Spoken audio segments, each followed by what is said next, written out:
So, all right. YouTube is up and running. So let me get on here and pull up my first person. So what I'm going to do, guys, is be pulling the charts. So here's my list so far. I have Morgan Henning, Deborah Wardlaw, Heather Wilson, Tilly. I don't know how to pronounce your last name, but I love Tilly. That's like the cutest fucking name. Heather McEwen. I probably just murdered your last name. I'm sorry, Heather. Lorianne Brown, and then Ankita. So if you guys would like to grab a birth chart reading, a natal chart reading from me this evening, I do still have a few left, like a few spots. So if I'm only doing 15 tonight, because these are going to take me probably about 15 to 20 minutes a piece. We're going to go through. Your natal chart is a little different too, guys, because you don't have to know your birth time for a natal chart. It just means I'm not going to look at your rising because it could change. Your rising changes every 2 hours during the day. That's why it's important to know what time you were born if you want a birth chart read. Now, if it's just a natal chart, you don't need to know what time you were born. So I will be doing an in-depth look at everybody's on here. I will probably do this again throughout the week. In all of the years that I've said I was not going to do astrology, I was not going to do it, I fucking love it. I can't help it. So I have Miss Morgan Henning first. Let me see if I have already pulled the chart for you, Morgan. One of the things I love about my software is that it keeps everybody's charts in here, so I can actually go through it. I do. Yay. All right. So I love you. So first of all, for those of you guys that are in or around the Oklahoma City area, this next weekend, without my hair in my mouth, I will be in Oklahoma City at the Oklahoma City PopCon.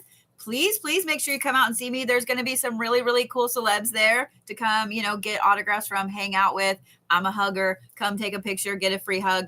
If you would like to book a reading with me, there are tickets for that on my site under the events. You guys can get a palm reading, hold your spot in line, etc. Because I will tell you guys, if you come late in the day, I will be booked. I usually book up really quickly. So if you guys would like to get a spot with me this next weekend in Oklahoma City, make sure you do so on my site. I also am hosting a shamanic mediumship retreat. So if you guys don't know me, hi, my name's Bodhi. I'm a medium. I have been a shamanic medium for a long time. I host events. I do them here on the site or on TikTok. I do them where I travel. This next weekend on Friday night, I will have one in Oklahoma City. So there are still tickets available if you guys would like. This is in person with me. And yeah, you get a goodie bag and all the things. So some of the other places this year that, wow, I got a weird accent all of a sudden. Some of the other places this year that I will be, where I will be doing mediumship events, include Indianapolis. I have to look at my calendar over here. Indianapolis, Vegas, California. Events, and then I will also be doing mediumship events. I also will be in Oklahoma City again and New Orleans. So if you guys would like to see me, all you have to do is go to the events page on my site and you can find me. So let's talk about Miss Morgan here. I'm just going to start reading through Morgan's birth chart.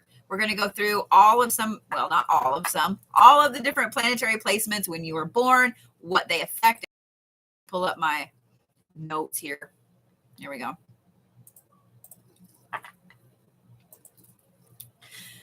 So Miss Morgan, I have got your being slow. Okay, thank you.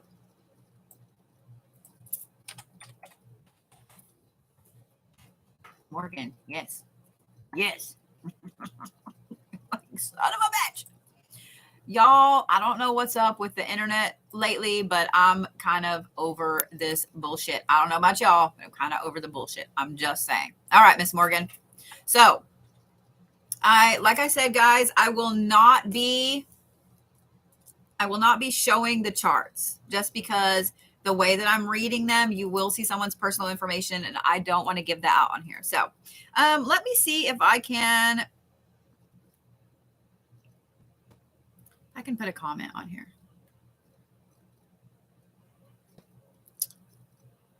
can, but it's going to be hard for me to do the link. The link is on my link tree, guys. I am going to do a poll on here, though, because... All right. So I want to know what you guys would like to see in a video for a working for this next week.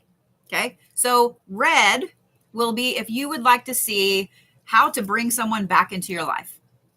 Okay. Blue will be how to influence a situation in your favor.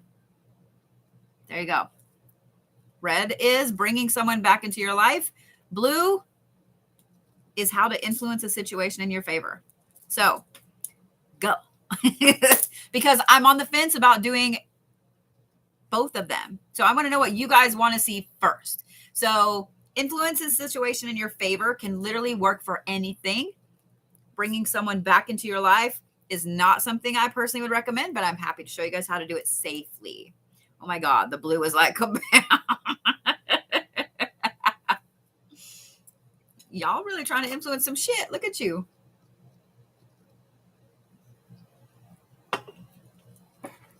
So I do want you guys to know that if you would like to get a ticket to Oklahoma City to the mediumship, there are only a few left. So there is a regular and a VIP. The VIP gets an extra hour with me, hour and a half, really, to sit, chit chat, and all kinds of goodies, things like that. Yeah. So totally looks like blue one. Looks like blue one. So tomorrow I'll be putting up a video of how to influence a situation, how to do a working to influence any situation. That's what we'll be doing tomorrow. So in Oklahoma City, I will be at the Oklahoma City Pop Con. It will be at Remington Park. It will be all weekend next weekend, Saturday and Sunday. Come say hi. Now, the mediumship event, you will only get the location if you guys have tickets, just because of security issues. So yeah, I've had to start realizing that's a thing now. And I don't know that I like it, but it's a thing and it is what it is. So, all right, Miss Morgan, ready? I know I've said Miss Morgan, you ready? Like 4 times now, but all right. So what I'm looking at right now is Morgan's, the wheel here. So it shows me all of her house placements when I'm looking at the day Morgan was born. Okay. I'm looking at all your house placements. I'm looking at your planetary alignments. I'm looking at, so you only have one thing that was in retrograde when you were born. That's awesome. And your Chiron, of course, it's your Chiron. Shit. Of course, it's your Chiron. All right.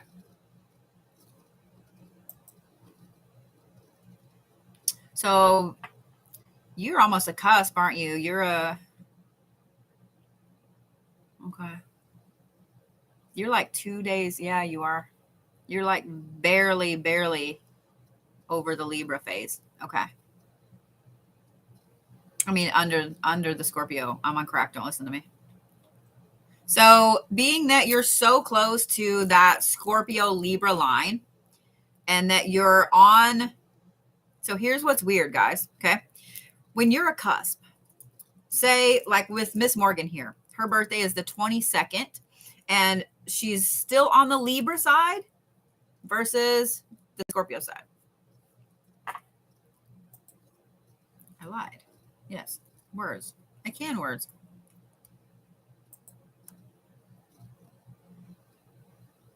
You're going to have more Scorpio emotions, feelings, traits than you are Libra.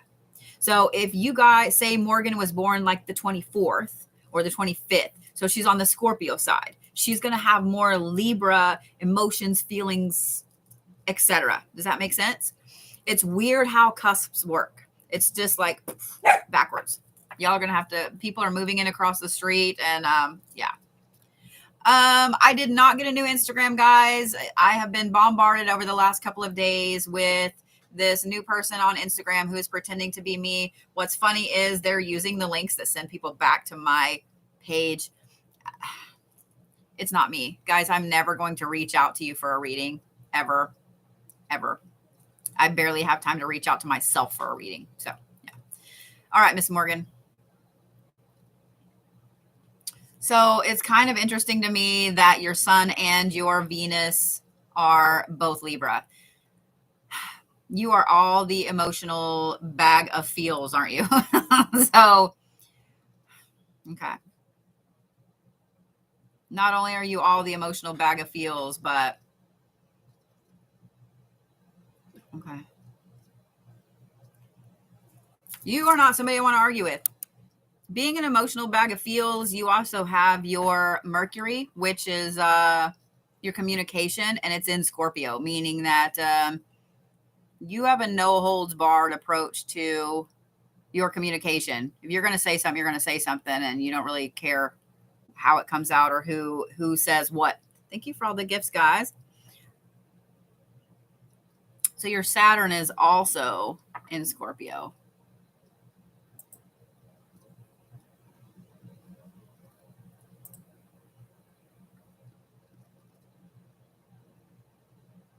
So one of the things that is interesting to me is 4 of your major placements are water. So you've got your sun, your moon, your Jupiter, and your Venus in water. You have your moon and your Jupiter in Aquarius. So when you were born, you were born under the first quarter of the moon, which is it's action, but at the same time, it's crisis. So it's not just, okay, let's get things done. It's, oh my God, I have to do things right now. So it's hard for you sometimes to put things into motion until it's a panic motion, if that makes sense. The good thing is you work amazingly well under pressure. So you're able to bust things out really quickly. So I'm looking at where your signs are. I'm looking at the different houses. Right now, I'm looking at your qualities, which are your cardinal, your fixed, and your mutable signs. So cardinal signs, guys, for those of y'all that don't know what the cardinal signs are. The cardinal signs are the ones that come first in a season. So Capricorn, Aries, Libra, things like that.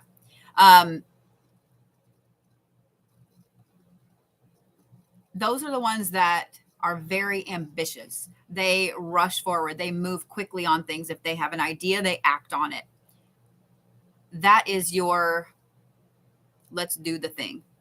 So if you guys are born under a cardinal sign, you are a go-getter. You are a leader. You are a I'm going to do it my way kind of person. Like it has its good and its bad, okay? Fixed signs are the ones that come in the middle of a season, like Aquarius.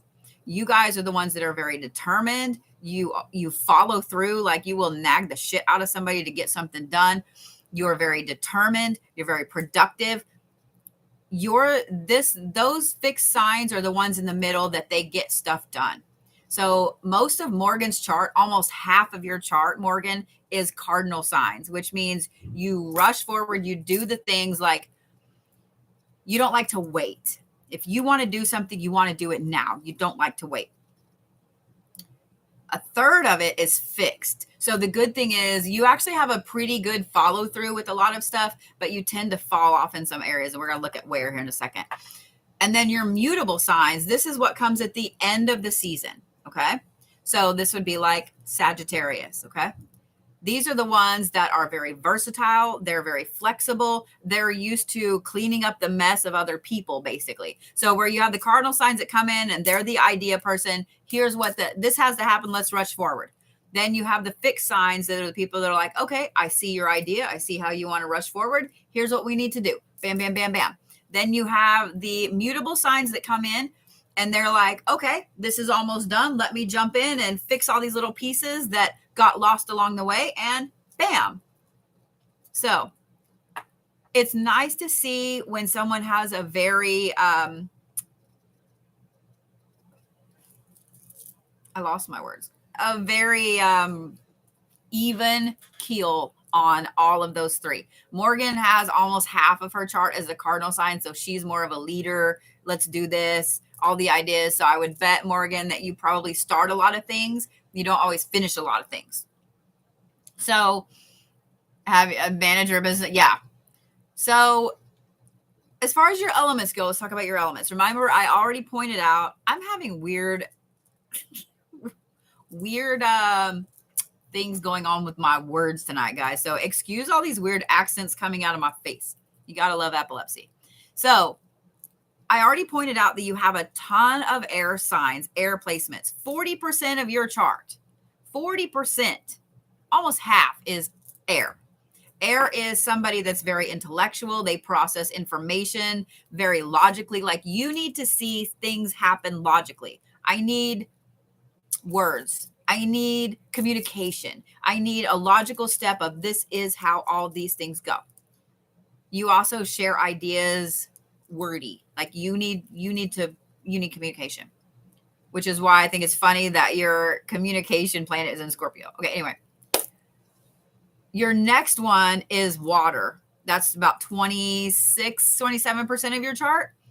Water is feeling emotions. It's sensitivity. It's intuition. So your intuition is pretty spot on.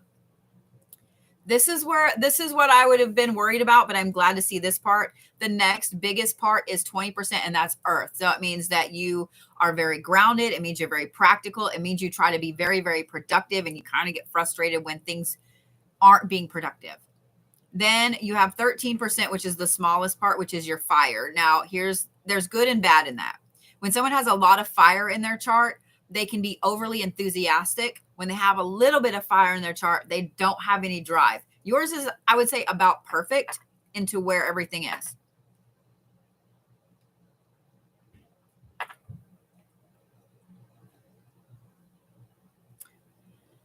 So now I'm looking at your different hemispheres. So there's south and there's north, and these are also called nodes. So if you guys hear people talk about nodes or whatever, this is what this is. So in your south node, you have your moon, which rules over the shadow side of you. Then you also have your Jupiter. You also have your Chiron in there too. This is what you put a conscious mindset to fix. With yours, let me go back to your circle here. Okay. With yours, I just clicked off your chart. That's what I get, right? That's what I get. I just wanted to look at one thing. With yours, what's interesting is both of your south node placements are Aquarius. So your moon and your Jupiter are both in Aquarius. So like I said, your moon is your emotional state. It's your shadow work. Your Jupiter is your personal power, but it's also where your luck comes from. What's funny is both of those are in your seventh house too. And your seventh house is your personal relationships. So those two being in your seventh house and both being Aquarius tells me that you are super focused on family, on personal relationships. They matter a tremendous amount to you. If they are off kilter, you're not happy. Like, it hurts your heart when they're off kilter. It also tells me, the Aquarius part tells me that you overthink them tremendously too. So you are that person that goes completely out of your way to do stuff for family, for friends, for people that you love, that are in your inner circle, in your personal relationships. And you overthink everything. You literally overthink everything when it comes to personal relationships, which it has its good and its bad. You don't have any placements. So we're going to kind of go through the houses. I'm not going to go too much. Well, let me talk about your north nodes. Everything else pretty much is in your north. The north nodes are the subconscious things that you're working on without really paying attention to them. So I'm not going to go too much through like your meridians and so on. I want to look at your houses because that's what really matters and what makes up your personality. Oh, Lord, I swear it did. Okay. Now I think this is just messing with me at this point because I know I didn't hit the button to get off your chart. There we go. Morgan, this is being a butt to me. All right. So let's look at your houses. You actually don't have any placements, any of your planetary placements in your first or second house. So your first house is how is your appearance. It's how others see you. So you really aren't too focused on how other people see you. But I will tell you that your first house does sit in Leo, even though there's no planetary placements. So even though you don't truly care how people see you, being that your first house is in Leo, it's actually kind of split. Your second house is as well. So you have Leo and Cancer. You tend to take a lot of things personally. If somebody says something bad about how you look, or you take it as they're saying something bad, like that hits you so hard in the gut and the chest, it's not even funny. That Leo side there being in your first house is it means you kind of like to be a little flamboyant. You really like to show out at times, even though you don't really care what other people think. Does that make sense? So your second house is split almost evenly between Leo and Virgo.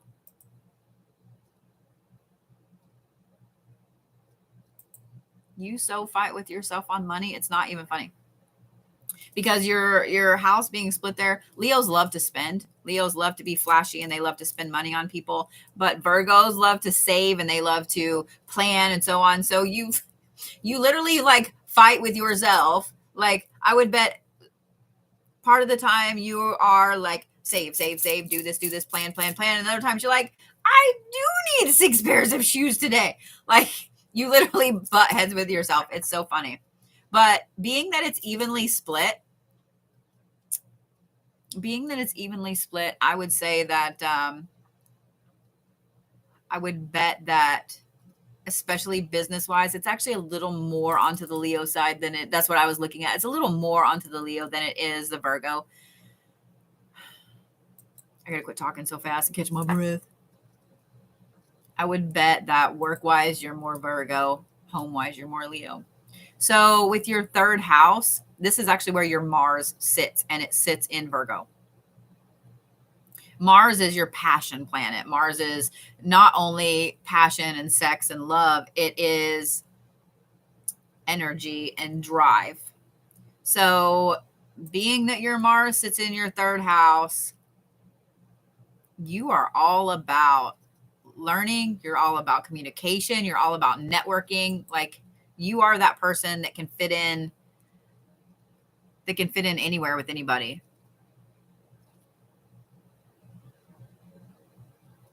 And your third house is almost all Virgo. It's a little tiny bit Libra, but it's almost all Virgo. So your fourth house is actually massive. It spans almost all of Libra and all of Scorpio. And you have you have 3 house placements in there.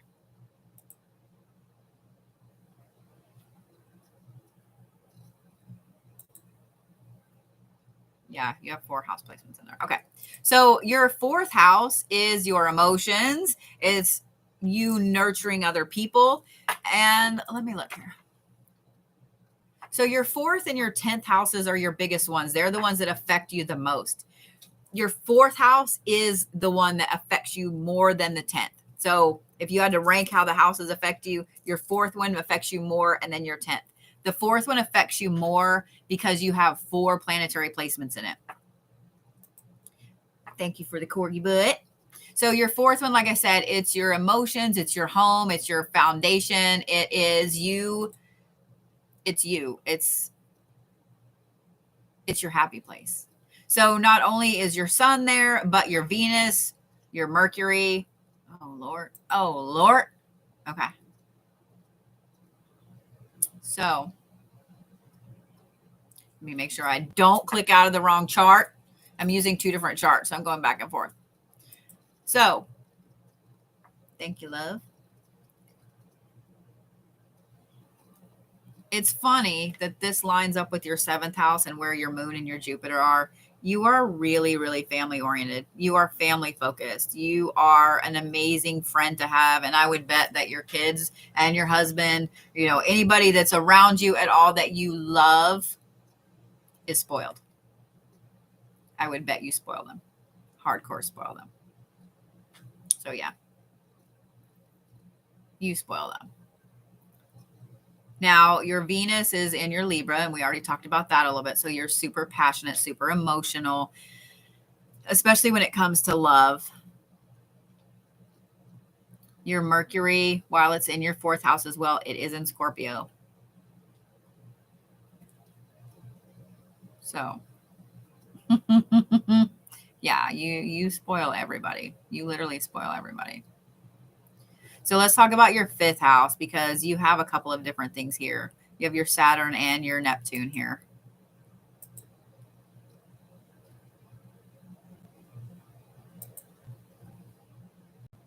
Okay. So your 5th house is your kind of inner child. It's also risk taking. So it sits almost all the way in Sagittarius.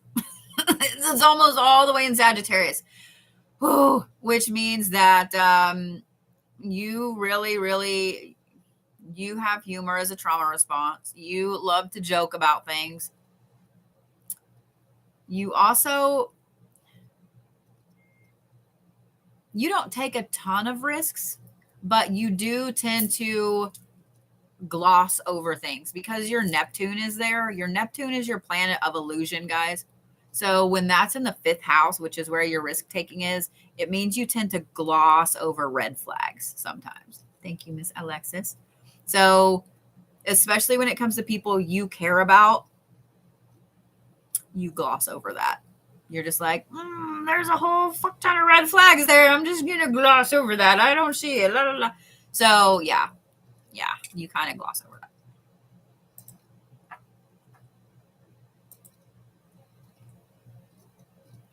Okay. So let's talk about your 6th house a little bit here. Your 6th house sits firmly in Capricorn. Firmly. It's almost all Capricorn. Not only that, but you have your Uranus there. This, oh my God, working. Okay. So we all know Capricorns are workaholics. We all know that, like, we legit have problems. So what's even funnier is that your 6th house is your health. It's the type of work that you do. It's also the service that you put yourself into for others. And you have your rebellion planet there. So not only are you a workaholic, but you tend to rebel against authority at the same time. It's kind of comical, actually. Like, let me be a workaholic, and then I'm not going to follow your rules. I'm going to follow my rules. But yeah, it's funny. It's really funny. So it tells me that you are absolutely a workaholic, Morgan. You are a workaholic. You're not happy unless you're doing something, unless you're doing something constructive. All right. So we talked about your 7th house slightly because we talked about your moon and your Jupiter being there and being in Aquarius. So you have your emotions, you have your luck, and you have your 7th house all in Aquarius. They are a little in Capricorn, but the vast majority of them is Aquarius. So yeah, like I said, all your people are spoiled and you overthink everything. You overthink everything. Thank you for the gifts, guys. All right. So let's talk about your 8th house. You don't have any planetary placements there, but your 8th house sits almost evenly between Aquarius and Pisces. Your 8th house is your it's your intimacy house. This tells me that you're definitely a giver. Like, this is why everybody is spoiled that's around you, and it's why everybody takes advantage in a way. But it's also why you get really irritated when you feel like your intimacy with someone has been cut off. And I don't mean intimacy just in like physical, like emotional, everything. If you feel like somebody's pulling away from you and they're taking their intimacy back, you feel that on a deep level. And so then you like really try to get it really hard.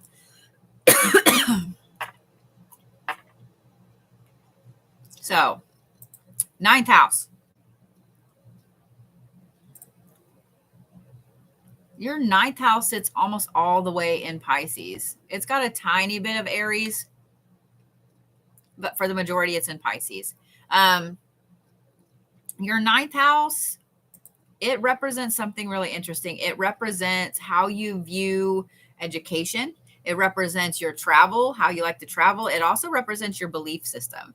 So being in Pisces, it tells me that you like to do things. You like to learn things. You like to move. You like to travel. You like to see new places.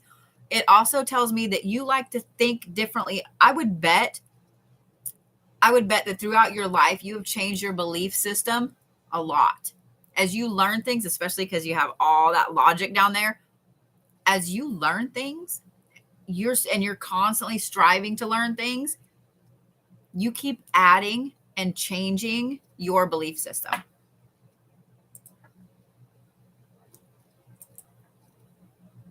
I'm looking at your 10th house now. I'm going back and forth here. So your 10th house is, like I said, the one that affects you the second most. Your 4th house affects you the most.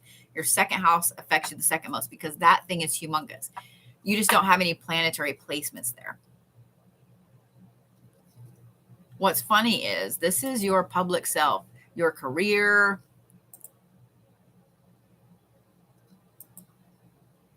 It's also your reputation. It's almost spans Taurus and Aries completely. So it tells me that you, not only are you kind of impulsive when it comes to making decisions that have to do with your reputation and your career, you stick with them. So if you make a decision to take a new job, you're sticking with it. Even if you get in that new job and you're like, oh, this sucks, you're going to stay there. You're sticking with it. You're very loyal, especially when you've made a decision. You can also be a little bullheaded and a little emotional in a way. So now let's look at your 11th house. This is your hopes and your dreams, and they're in Gemini. So you fight with yourself there too. You want one thing, but then you also want the other one. That's funny. That's funny. So you have a problem sometimes being motivated as far as what you want for the future because you want two different things. You want two completely different things.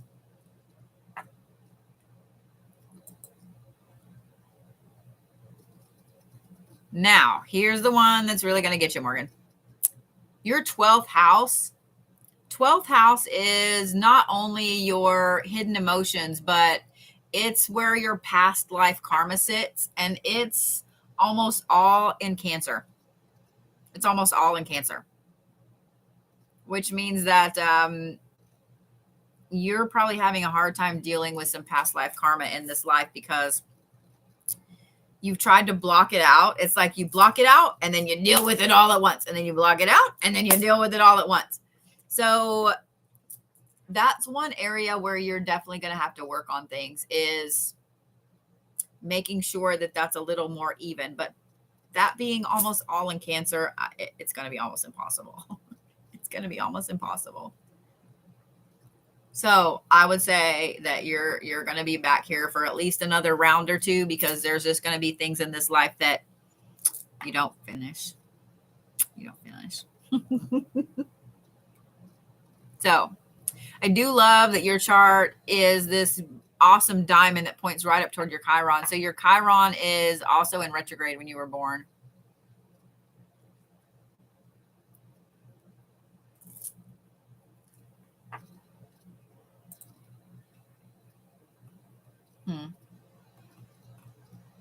Interesting.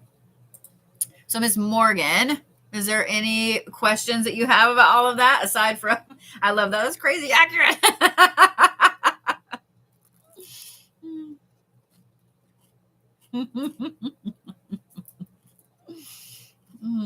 That's funny.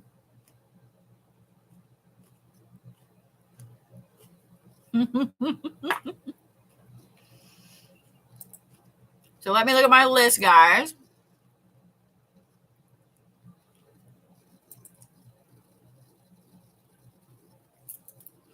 So working on past trauma, past karma.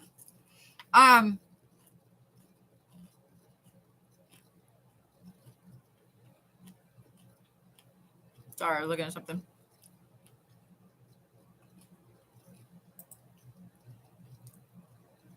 Those are things that are happening over and over and over in your life right now. So say you kept attracting like one specific kind of friend, and that friend always fucked you over every time, but yet you kept just getting drawn toward those types of friends. That's something past life karma wise that you're probably dealing with.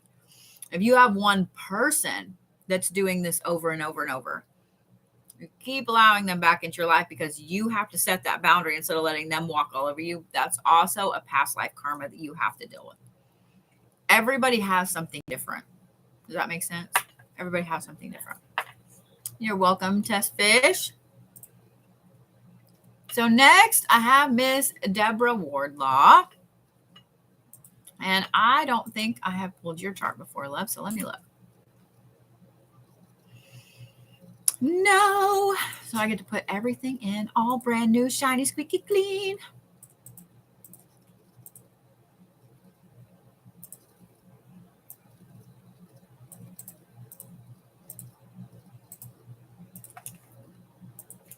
All right.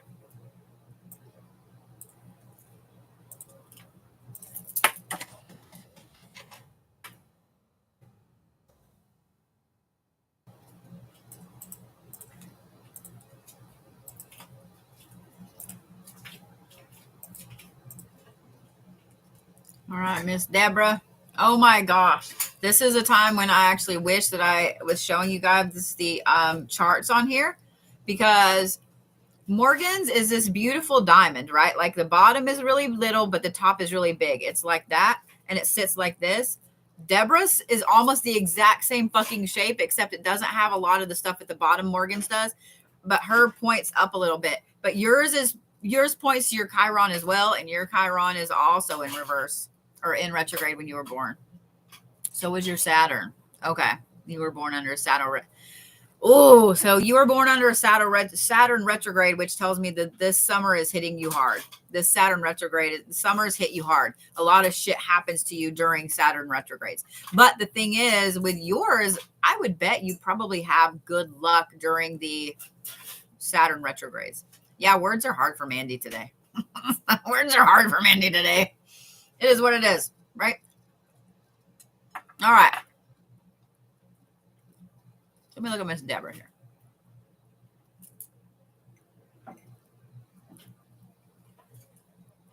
Oh, girl. Almost all of your placements are Leo and Virgo.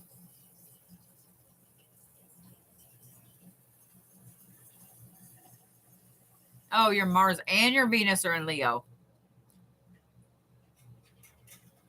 You are definitely a flamboyant person in a relationship. Okay.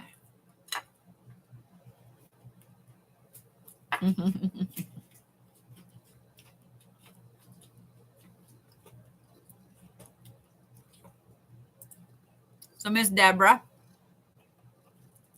so you were actually born under a full moon. Okay. So you see through everybody's bullshit. And you're a Virgo. Okay. So on Deborah's, she has well over half her chart is fixed qualities, fixed signs. She only has like a teeny tiny bit that's a cardinal sign, which means that she has a problem starting new things, because she is that person. She likes to have a list and a plan in place. Like, I need to, you love to do the things. You don't really want to come up with them. You like finishing them more than you want to come up with them. You like doing the things. So you have like over 53% is fixed. No. I fibbed. Don't listen to anything I just said. It's mutable. I was like, my brain was like, wait, what? You like finishing shit. I don't know. It's even a different color. And my brain went, nope, that's it. It's not. You like finishing shit. So over half your chart is mutable, which is the last sign. It's finishing stuff.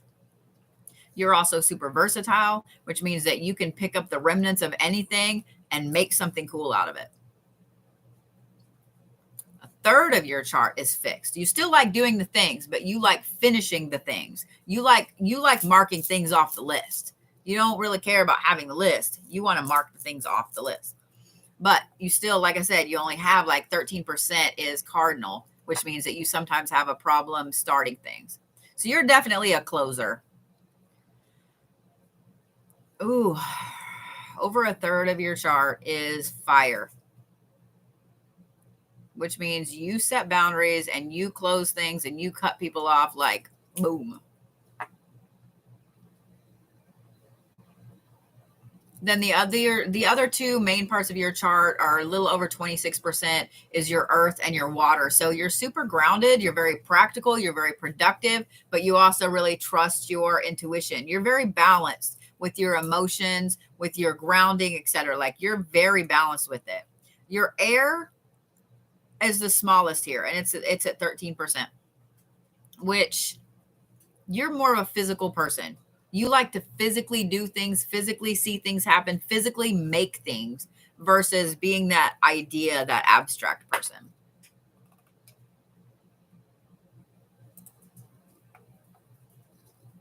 Making sure it didn't click me out of your chart because it was kind of being BS'd earlier. All right. So let's look at your houses.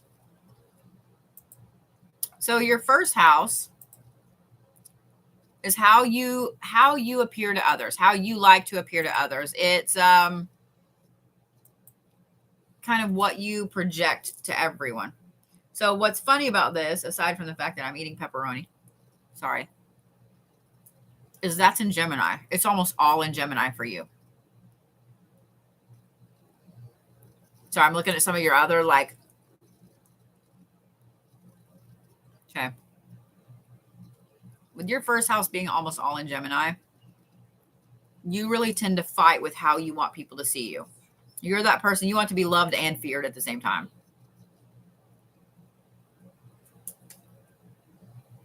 So your second house is literally all Cancer, but your Jupiter sits on the line between your second and third house. Interesting.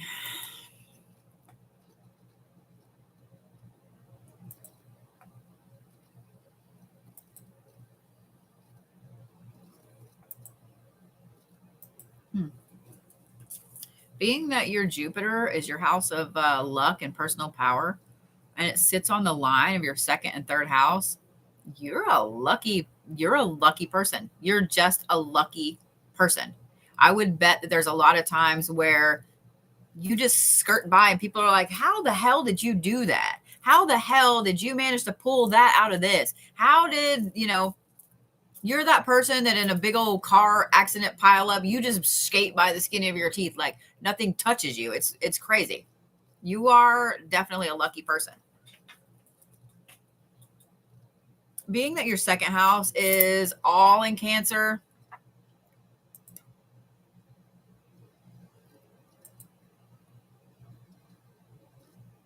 I would bet you also tend to be a little bit frugal with your money. You tend to kind of be that crab. Where is your Venus? Oh yeah, your Venus is Leo. You tend to be pretty frugal with your money unless it comes to people that you care about. Unless it comes to people that you care about. And then you're kind of like all of it. All of it.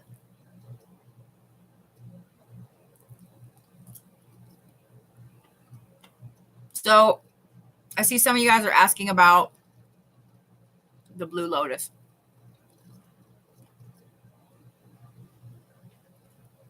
I love black olives, y'all. So the Blue Lotus, I have put in a loyalty program on my website. So if you guys place an order, if you book a reading, if you get a ticket to an event, if you anything at all you do through my website, you get points. And I had to name it something. So of course I'm going to make it the Blue Lotus. I mean, come on. So that is my rewards program. There you go. You get all the goods.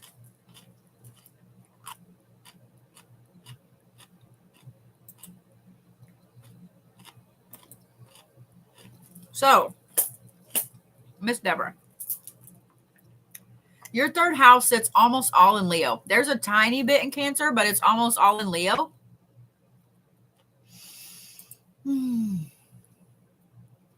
Your third house is your communication.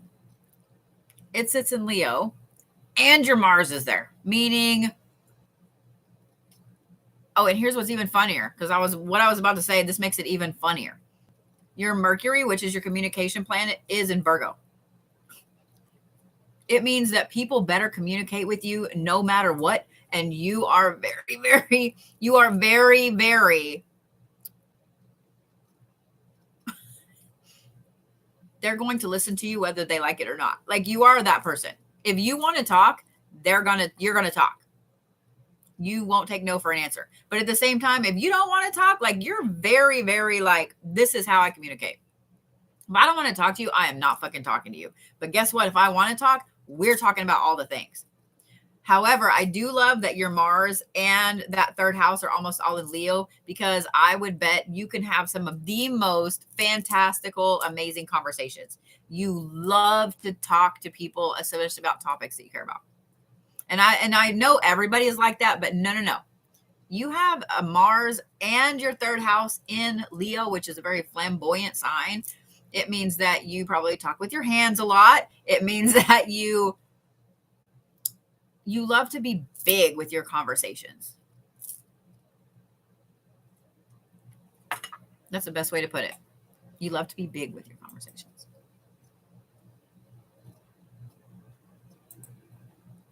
So I'm looking at like size-wise on your next two houses, because your fourth and fifth are huge, which means your 10th and 11th are huge, but your fourth is massively important. You're kind of like Morgan. The thing is, though, you're pretty even. Your fourth, fifth, 10th, and 11th are all even. They're like within like one hair of each other size-wise. But your fourth house is your most important, because you literally have 5 planetary placements in it. 5. Your fourth house is your family. It's your nurturing. It's your home, your foundation, where you're happiest. You know what I mean? It's your center, basically. You have your sun there. You have your Venus. You have your Mercury. You have your Pluto, and you have your Neptune, all in those. So here's what that means. You have your power. You have yourself. You have your illusion.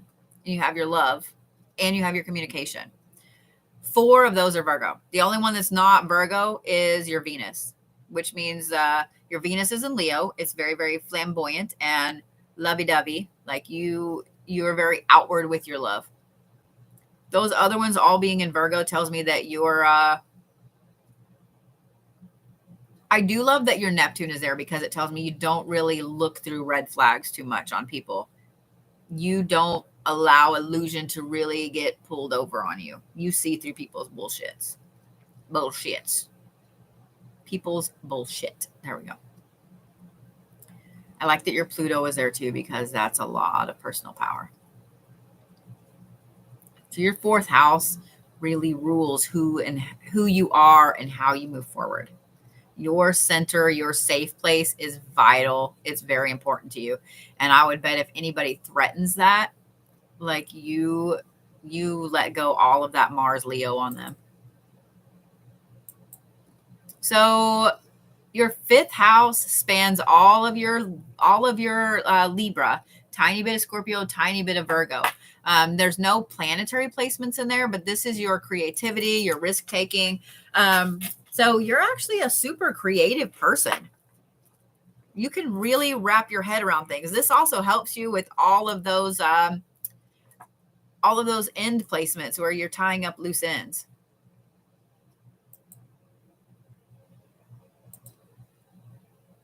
So your sixth house, your work ethic is almost all Scorpio, tiny bit of Sagittarius. You also have your Uranus there. Meaning you're kind of rebellious. You're a lot rebellious. Having all your Scorpio, it's almost all Scorpio. It's a little bit Sagittarius, but it's almost all Scorpio. Oh, you really don't like authority. Like you just really don't like authority. And you're really intelligent. And so that's why you can literally argue with anybody. You can argue with anybody over anything. That's funny. That's funny. So your seventh house is almost all Sagittarius, tiny bit of Capricorn, meaning you kind of get bored easy sometimes with relationships. This is your marriage, your significant other, partnerships, personal relationships. You can get kind of bored really easy. You can get bored really easy. But when you're attached to somebody, that Capricorn really kicks in. When you're attached, you're attached. Like they're not going anywhere.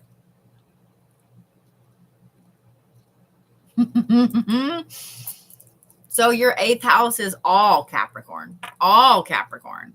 Your eighth house is your intimacy, and it's also how you handle your finances, meaning that nobody better touch your money. Nobody better fuck with your money. It also means you're a perfectionist in the bedroom. Yeah. It means you are going to show somebody up if they make the comment that you can't do this or can't do that. That's funny. That's funny, Deborah. Your ninth house is Aquarius. So here's what's funny about that. There's no planetary placements in any of those last three. Your ninth house is your travel. So what's funny is this. Is that you love to travel, but at the same time, when you get there, you're also ready to go home. You're ready to go home. It's funny. It's funny. Guys, none of my events have been canceled. Wix is kind of a piece of crap. And so when I changed the event from an RSVP only to where you can buy your tickets, it sent cancellation emails to everybody. So no, nothing has been canceled. Okay. Just saying, nothing has been canceled. I sent out a couple of emails, so make sure you look at all your emails. All right.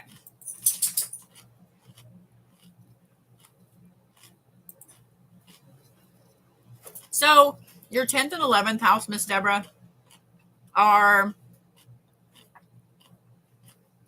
pretty wide. They're just as wide as your 4th and 5th down there.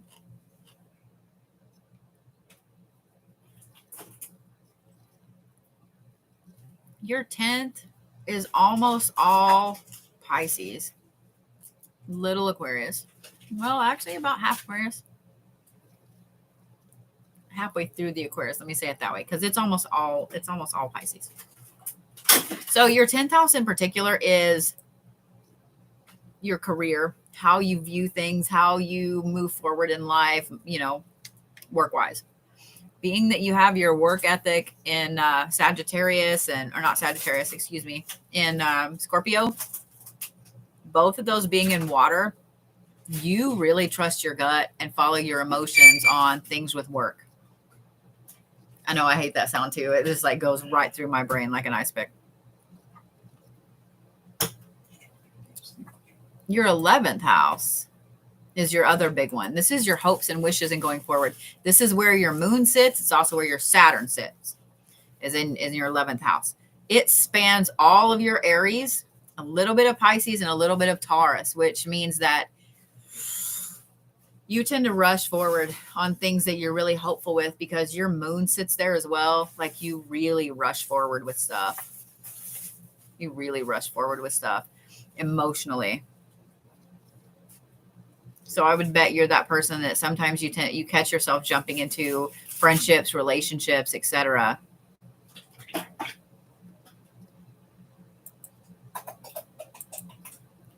The good thing is your 12th house is almost all Taurus. You have a tiny bit of Gemini, but it's almost all Taurus. There's no house placement there. I mean, not house placement. There's no planetary placement there. So, as far as your karma goes, your past life karma goes, you're kind of trudging through that like a bull. You are busting through past life karma like nobody's business in this life, and being some of your placements and how they are and so on. And I also, seeing that, I also come back to your Saturn, where you were born under a retrograde. You were born, like this life here in particular that you're in is to bust through all of this past life karma that's been sitting there. Just bust through it. Bust through it. So yeah, that's awesome. You are firmly busting through past life karma in this life, Miss Deborah.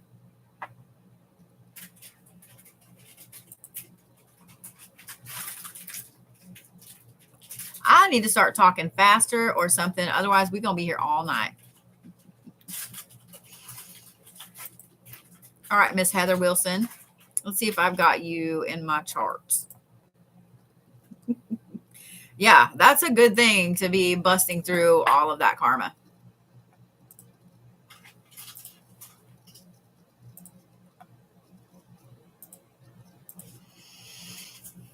Miss Heather. Nope, I don't have you. You get a squeaky clean chart too.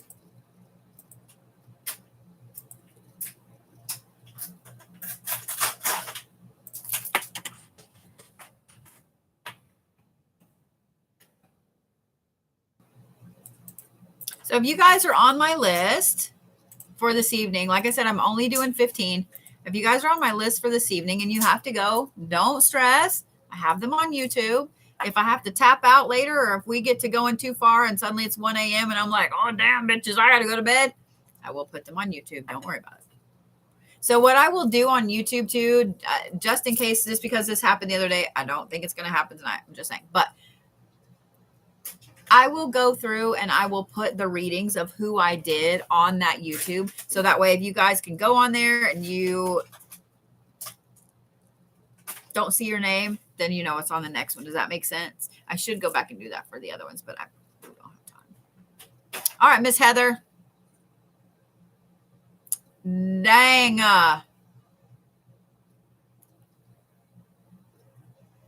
Girl, you literally have 5 Capricorn placements.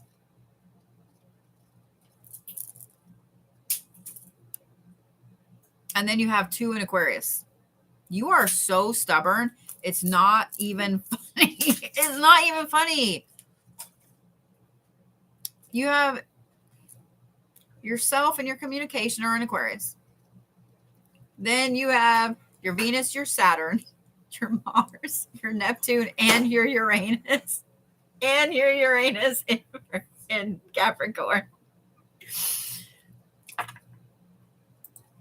Oh my gosh, girl. I'm sorry. I feel that on such a deep level. You have no idea. I can't remember if I need to look at mine. I either have 4 or 6 Capricorn placements. I know it's an even number. I have a fuck ton of Capricorn placements, so I get it. And my sun is Capricorn.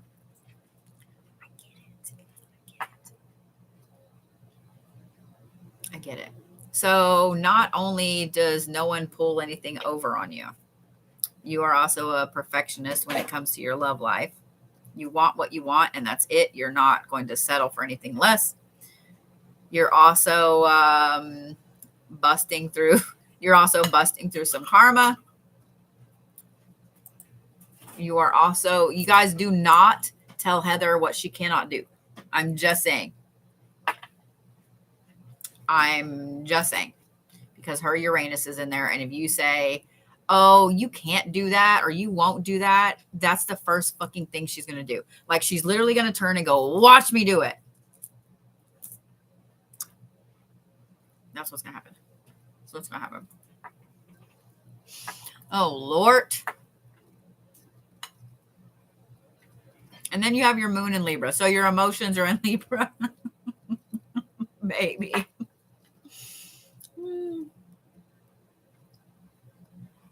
And your personal power is in Scorpio.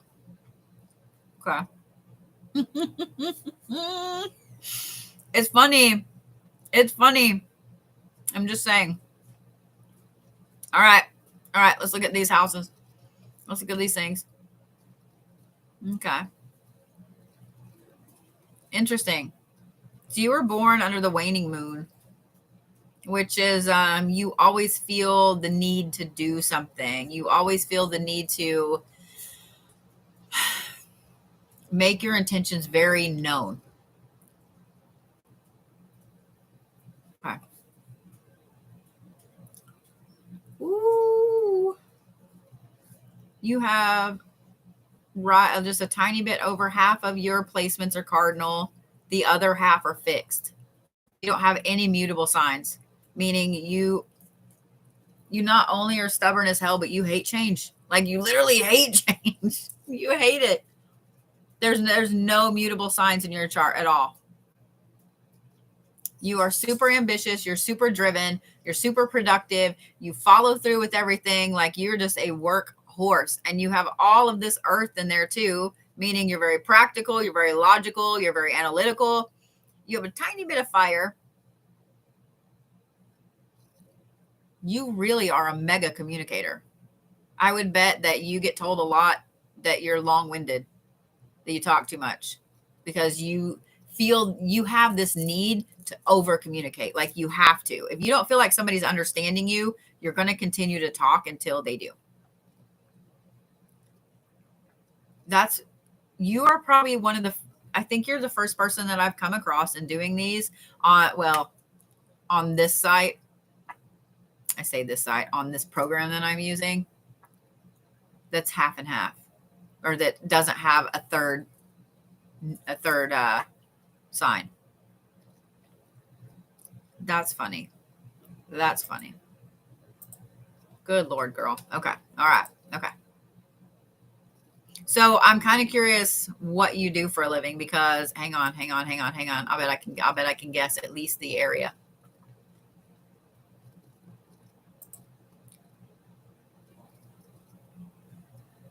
Okay. So here's what's funny. I'm curious what you do for a living. I was going to try to guess, but your sixth house sits firmly in between Aries and Taurus. So that could be a lot of different things. I would bet that you either are something with finance, where it's very logical and laid out, structured, or you work with people in a capacity of like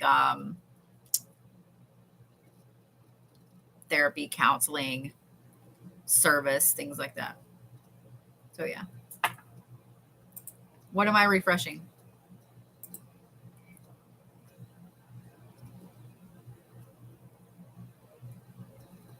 So I've refreshed my list, guys. So yeah.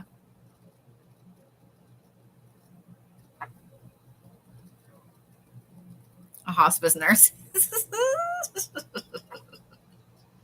That's awesome. That's awesome. That's funny. That's funny. So you do work with people in a counseling aspect. All right. All right. Let's look at your house placements. Oh my God, this is so funny. So your third house affects you the most. Okay. Your third, your ninth, then your second, and your eighth. Okay. All right. Gotcha. All right. So your first house. Your first house is what you project to others, how others see you. Then this is where your Pluto sits. This is your personal power. You make amazing first impressions. You make amazing first impressions. With your Pluto being there, and it's also in Scorpio, it's almost half between Scorpio and Sagittarius. You are so damn charming, it's not even funny. Like you could probably charm the pants off of anybody. Your personal power is there, and it sits in between two very flamboyant signs. You are extremely charming. Extremely charming. I love it. Extremely charming.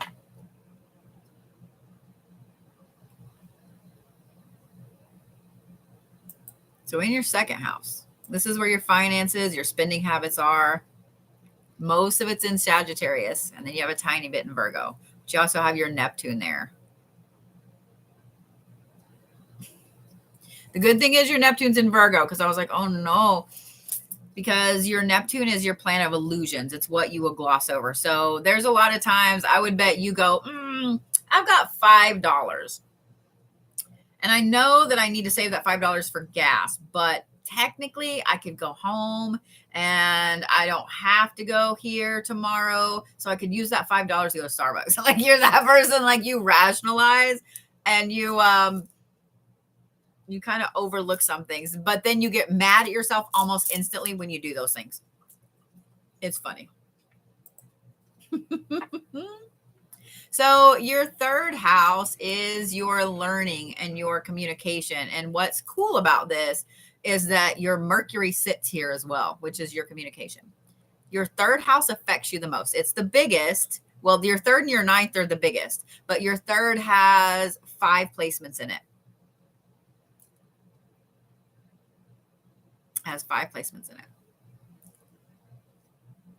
And I lied. It wasn't. Your Neptune isn't in Virgo. It's in Capricorn. My brain went, huh? So most of your third house is Virgo. Capricorn, goddamn words. Most of your third house is Capricorn. And then you've got a decent chunk of Aquarius in there too. That's why I said you were stubborn as hell. You have your Mars, you have your Uranus, you have your Saturn, you have your Venus, and you have your Mercury. So you have both your passion and your love. You also have your karma. You have your communication. You really are ruled by Capricorn. Like, I would bet that you probably identify more with Capricorn than you really do with Aquarius, even though you're firmly in Aquarius. You're almost a Pisces. Do you have so many Capricorn placements? I would bet you firmly identify with Capricorn. So, being that your third house is the biggest, being that it has all those things in there, again, you like to over communicate, but you also need to constantly have mental stimulation. You have to be learning something. You have to be doing something. Like, your brain has to be occupied, or you kind of go a little crazy. You go a little nutty. You don't like to be bored.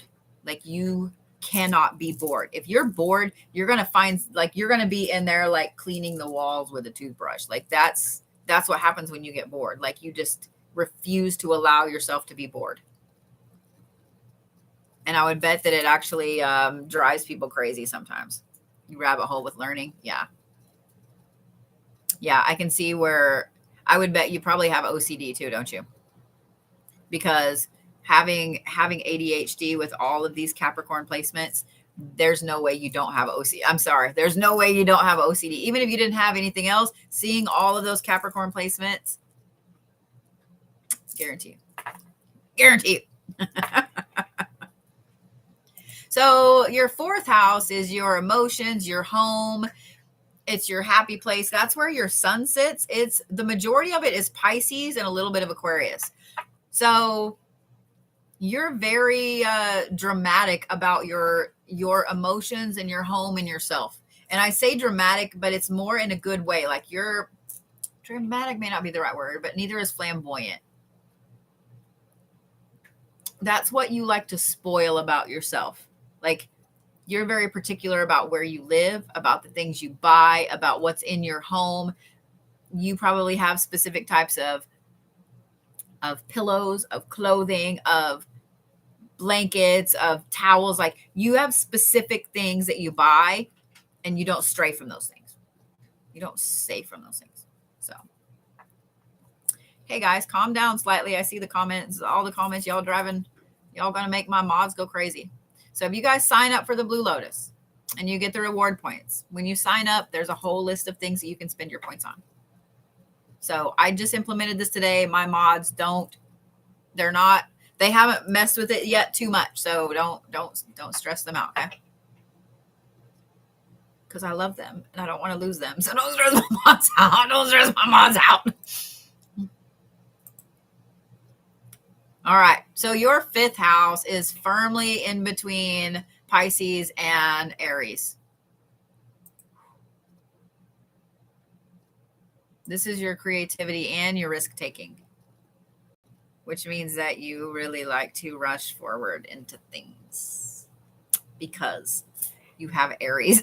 You have Aries in there, and Aries are known for making decisions, snap decisions. So, oh, you fight with yourself so damn much because you have all those Capricorn placements in all of these things. And then you have Aries in that 5th house, meaning that you make snap decisions, but at the same time, you're so stubborn, you're not going to admit when you were wrong. You're not going to admit when you were wrong. Funny and not funny, because I get it. I get it. You and I are a lot alike, Heather. You don't even know. So your 6th house, we already talked about your 6th house a little bit because I want to know what you did. So we already talked about that one. So let's talk about your 7th house because this is like your marriage, your significant others, etc. So most of this, really about 2/3 of it is Taurus. The other third is Gemini, meaning that you kind of have a hard time. You have a hard time being attached sometimes because you want to be attached. The Taurus part of you wants to be attached. You like being attached. You like having someone to come home to. You like having stability. But the Gemini part of you is kind of like, I don't need it today. So you kind of like, you fight with yourself a little bit. You can have the most amazing partner sitting next to you, like literally your perfect person, and still be unhappy sometimes.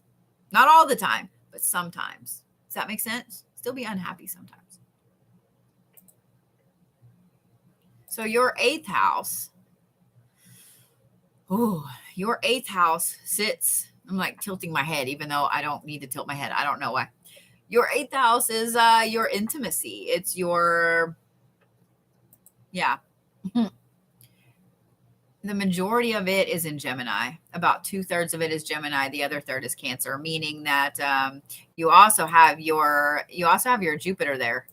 So you're really, really lucky when it comes to love. Like you have the perfect people find you all the time. And love doesn't just mean like love. It also means friendship and things like that. Like you literally, when you need somebody in your life, they come. It's just like, okay. But when you were born, your Jupiter was actually in retrograde, which means it was backwards, which means, okay. And your Jupiter is also on the Cancer side of that 8th house, meaning that it can be hard to get to know you. Like you can put up those walls like crazy. So you can have the perfect people find you over and over and over, but you will put up a wall almost every time. And I guarantee you there's times in your relationship, even if you've been with somebody like 10 years, there's still times you put up this wall out of nowhere and they're kind of like, what the fuck, man? Like, we've been together forever. Where is this wall coming from? So then they're probably like, are you cheating on me? Like, what's going on? It's not that. It's just, it's part of you. You throw that wall up. It's just like, you just do. It doesn't mean anything personal. And I have a feeling that you have a really hard time explaining that too. I also wouldn't want to argue with you. I'm just saying. I'm just saying. All right. So your 9th house, it is humongous. And that is your belief system, your travel. It's also, it has to do with education. And we already talked about learning and so on. Your 9th house is another humongous one here. It affects you the second most. It's that big. It spans the majority of your Leo and the majority of your Cancer. Your Chiron sits right on that Cancer or the line of the 9th and 8th house, but it's in retrograde when you were born. You really love to go. You just love to go, be on the move. It's funny. Like you don't like change unless it's on your terms. And I would bet you hate surprises. Like you really hate surprises, but at the same time, you want surprises. You're like just a conundrum. It's really funny. Your 9th house is humongous. Like you really aren't, you can't be bored. You just can't be bored. So, yeah. All right. So let's talk about your 10th house. So your 10th house is how you handle your reputation, your outward reputation, especially career-wise. So it is almost all Virgo and a little tiny bit of Leo, meaning that you are very particular on how your reputation is work-wise. Like you are very, you keep a very high reputation work-wise. Like you don't like anybody to tarnish that. At all. And if so, they get that Leo aspect of you, which you don't like people attacking your integrity. And with all those Capricorn placements, oh my God, nobody better ever attack your integrity or call you a liar. So your hopes and dreams, your 11th house, it is firmly between your Libra and your Virgo, meaning that you have times when you're very logical, your feet are on the ground about your hopes and where you want to go in the future. And at the same time, you have no problem being super whimsical. Like I want this much in the bank when I retire, and I want this for my kids, and I want that. And this, like, you're just very logical. And at the same time, you're like, and I want a dragon. Like that's how you are. That's how you are right there. Let's look at your past life karma. All right. Woo. Your moon is there, and it is in between Libra and Scorpio, meaning that you have a lot of emotional things and shadow things that you're dealing with in this life. So if you haven't delved down the shadow work hole yet, let me just say, it's a lot and it's going to be tough. So be careful. Don't overdo it. This is for all you guys, okay? There's 113 people in here. Of course there is when I'm talking about this. Guys, shadow work is hard, period. Especially if you're here and your moon is in that 12th house. If your moon is in that 12th house, it means that you're here to do shadow work. Your soul has shadow work that has to be caught up on, period. And it's going to be tough. Shadow work is tough anyway. You have to take breaks. You guys cannot do shadow work 24 hours a day, 7 days a week. You will fucking break yourself. You will break yourself. You can't. You just can't. And I know when you first start learning about your spiritual self and you first start delving down the shadow work and so on, guys, it gets like addicting. I understand. And you start seeing changes in yourself and the good things about it. And I'm not saying don't do the shadow work, but you have to take breaks and you have to be easy with yourself. Just like people that work out 5 or 6 hours a day. Do you think that they just went to the gym one day and was like, I'm going to work out all fucking day today. I'm going to do 6.5 fucking hours. Fuck, no, they didn't. They went to the gym and they worked, 15, 20, 30 minutes and were wore out and went home. And they built themselves up to working out that much. They didn't just go, bam, let me work out 8 hours a day. No, they didn't. Same thing with shadow work. You can't dive in and do a fuck ton of shadow work every single day, all the time. Like, you will legit break yourself. You will legit break yourself. Don't do it. Don't do it. All right. So, Miss Heather, you have a ton of shadow work and emotional stuff that your soul is working through. Sorry. Sorry. It is what it is. All right, Miss Tilly.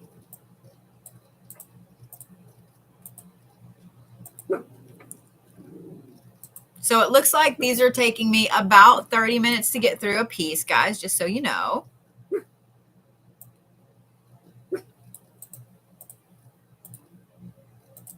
Which means I will finish the majority of them today, and the rest of them I will finish tomorrow. Otherwise, we will be here till 3 a.m. Not that I don't love you. Denver, Colorado, huh?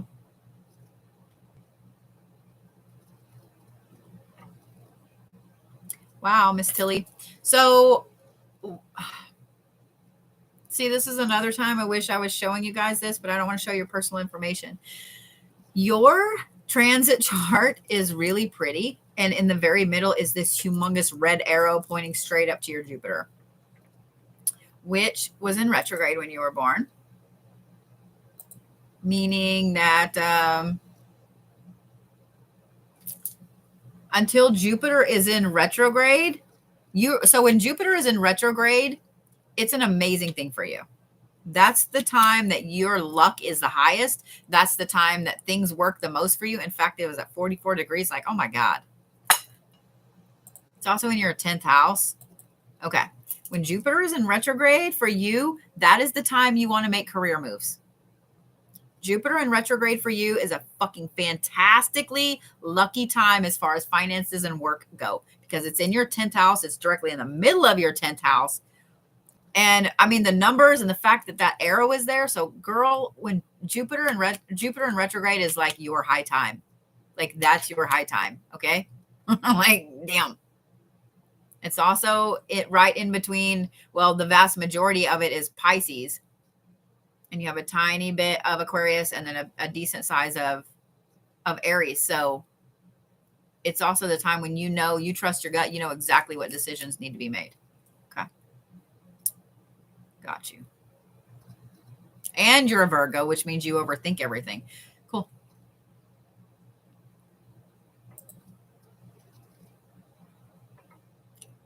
So you were born during a waning moon. Okay. So I knew I was getting you on. There it is. The waning moon is a time when you're that person that really looks at things, especially when something is ending. You don't look at it as being sad, like, oh man, I'm so bad. I'm sad this is over. I'm sad this has stopped. You look at it as a new beginning and going forward. Okay, well, this is over, so now I can do this. Well, you left me, so now I can find somebody else. Well, like you always see the bright side. Does that make sense? Oh my God, you are also a finisher. You are an interesting Virgo.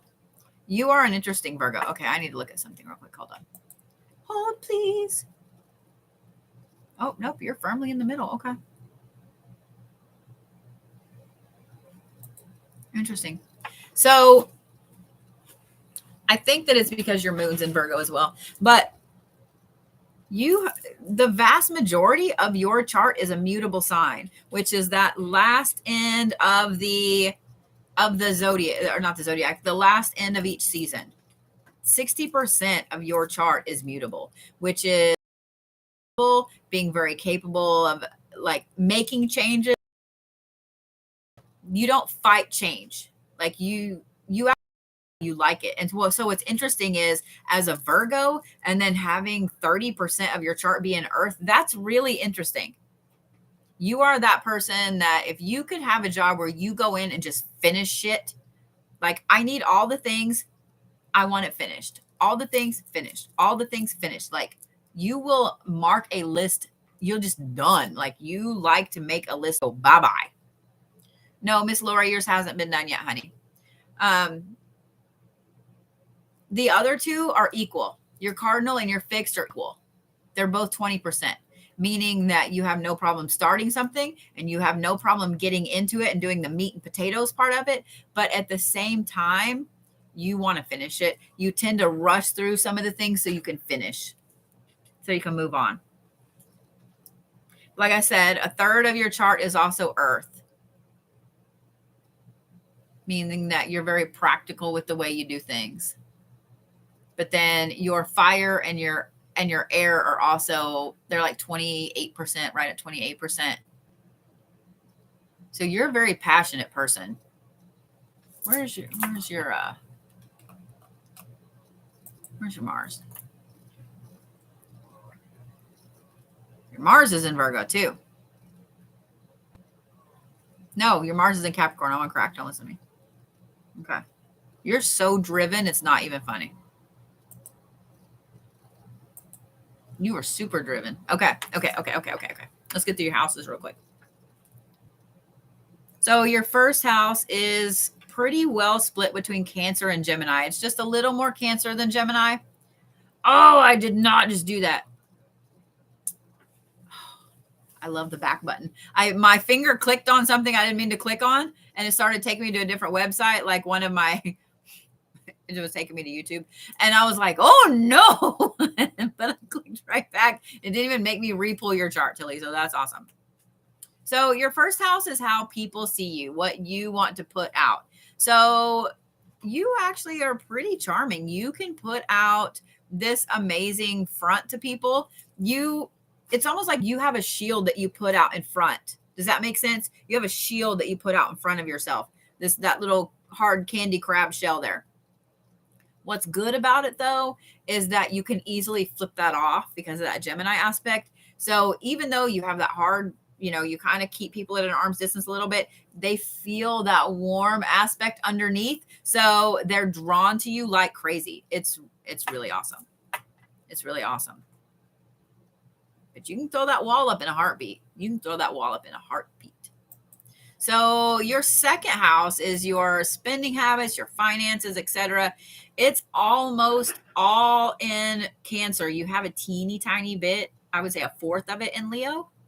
So every now and then you go on a spending binge, but very rarely. Like you like to kind of plan things out and pay attention to where your money's going. But when you do have those spending binges, like it's very hard. It's very hard. You probably beat yourself up over it. You probably have buyer's remorse a lot when you go on those. So your third house is all in Leo. It's all in Leo. And this is your learning, which means that you are all or nothing. When you're learning something, you do what? That's so funny.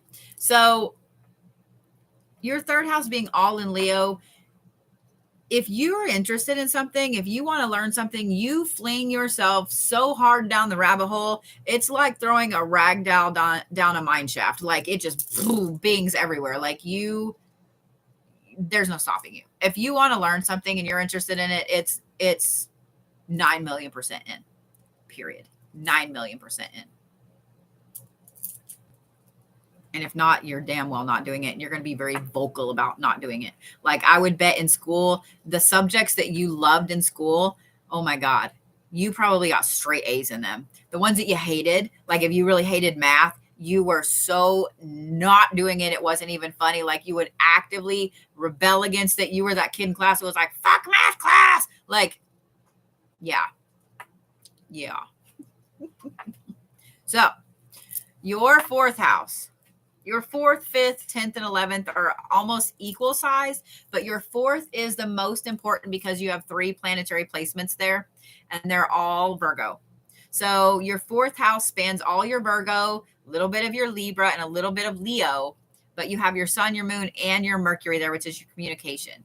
So you have yourself, you have your emotions, and then you have your communication there, and it's all in that fourth house, which is, it's kind of fitting that is your home, your center, where you're happiest. So here's what's funny about this. Because it's in Virgo,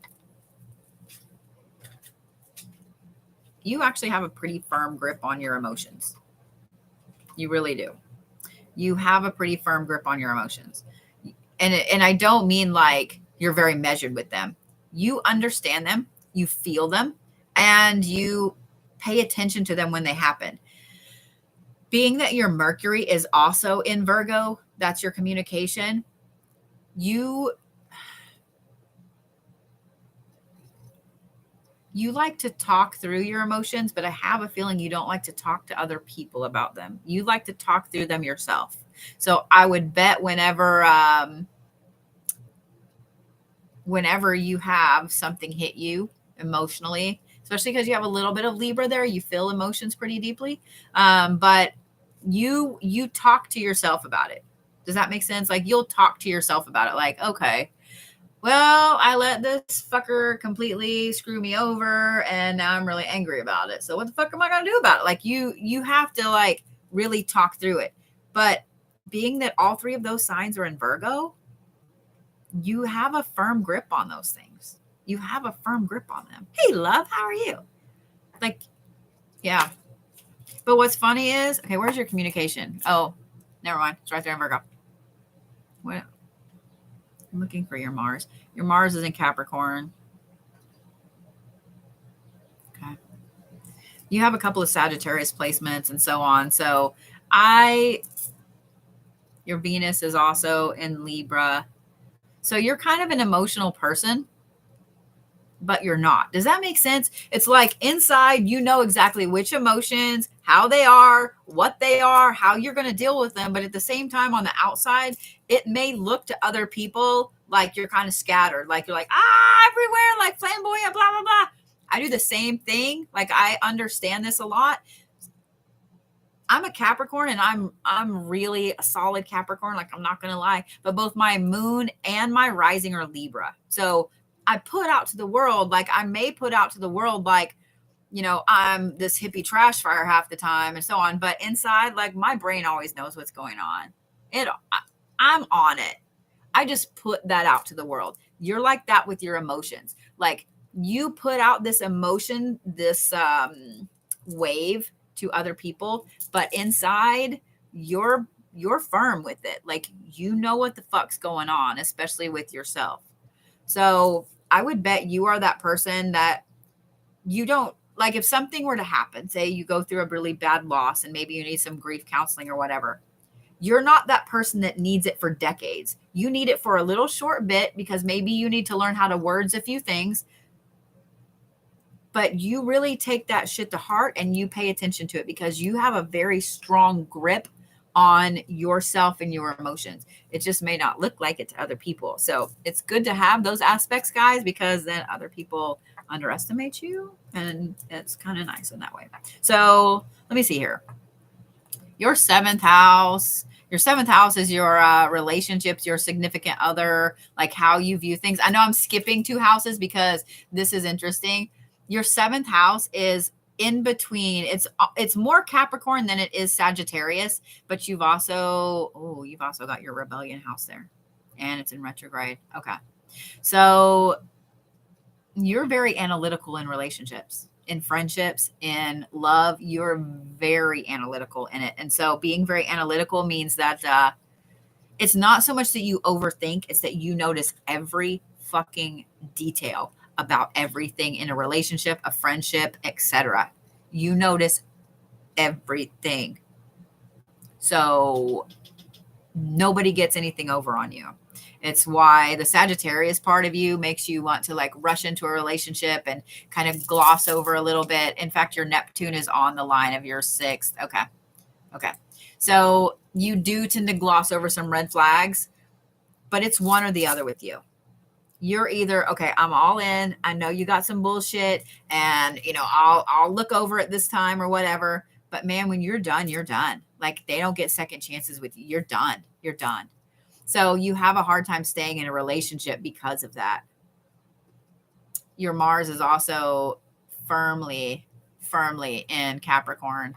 It's not in your 7th house. It's in your 8th. I know we're skipping and we'll go back. So your Mars is actually in your 8th house. So you're a very passionate person.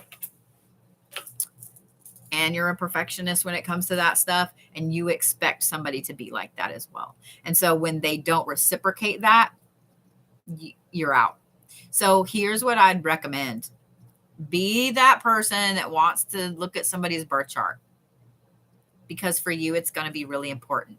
You need somebody that has either their Venus or Mars or both in a Capricorn placement. And you need somebody that has a Venus or Mars or both in their 7th and or 8th houses. Like, you need somebody that mirrors yours pretty closely for you to find that soulmate. Does that make sense? Okay, so now let's back up. We'll talk about your 5th house. Your 5th house is your creativity and your risk taking. And here's where you have your Venus and you also have your Pluto. And it's pretty big. This one affects you the second most. This is firmly in between Libra and Scorpio. Meaning you really think emotionally. You make decisions on emotion. Does that make sense? You make decisions on emotions. being that it's half Libra and half Scorpio, and that your personal power is more, what the hell? My internet, I just got a thing across my computer about my connection. I'm like, no. I don't have time for you to do that. Being that your personal power is in Scorpio, you're pretty right on most of the time. You've learned to really trust your gut. You've learned to trust your emotions, and you've learned to really move forward with those things. You're pretty right on. So people around you, I would bet that a lot of them that know you really well know that if you're like, I don't know, I just feel like this is this, or you shouldn't do that, or you shouldn't, whatever. If you tell them you feel something, or your gut's telling you this, they listen to you. If they know you well enough, they listen to you, because your gut's usually right on. So you need to listen to your gut too. All right. So let's look at your work. Oh, you have your karma. Oh, you have your karma here. So your 6th house, it's about 2/3, almost at Aquarius, 2/3 Sagittarius and 1/3 Scorpio. But you have your Saturn here, and it's right in the middle of your 6th house. So Saturn is your karma planet. Work-wise, career-wise, financially wise, that's a lot of karma stuff that you're dealing with right now. It's a lot of karma stuff. So all of the issues that you've ever had with jobs, with finances, things like that, are lessons that you have to learn, that you have to, oh no. Yeah. They're lessons that you have to learn, that you have to move forward with, love. So just know that those are karma things. But your Neptune sits right on that line of your 6th and your 7th. It's just a hair into the 6th. So you do have to fight. You do have to fight the illusion of some things, of glossing over some things, especially with that Sagittarius aspect. We're just skipping around all in yours. I'm like, let's go to this house and then this house and then that house. Because now we're going to look at your 9th house, because we already looked at your 7th and 8th. So this is your travel and what you like to do. Oh my God, it's all Aquarius. It's all Aquarius. So you will overthink and overplan a trip to the point that you almost drive your own self crazy, like down to the minute. We have to be here at this time, at this particular minute, blah, blah, blah. Like you're very punctual when it comes to travel. So your 10th house affects you the 3rd most. We already talked about that a little bit with your Jupiter being there, like straight in the middle, and it's pointing up towards that. It's almost all Pisces. So let's talk about your 11th. That one affects you the 4th most. So your 11th house is like your hopes and your wishes and your dreams for the future going forward. It's pretty firmly anchored between Taurus and Aries. Meaning, this is where I'm glad that I saw that you really trust your gut, because the way this is right here, the Taurus and Aries, you make plans for what you want. You make plans for the future. Like you have a specific goal list in mind. By trusting your gut, you're able to use that Aries aspect and make decisions like this. And make decisions like that. So let's talk about your 10th house again, because I saw that you said career is what you need the most help on. Help. Let me see when the next Jupiter retrograde is.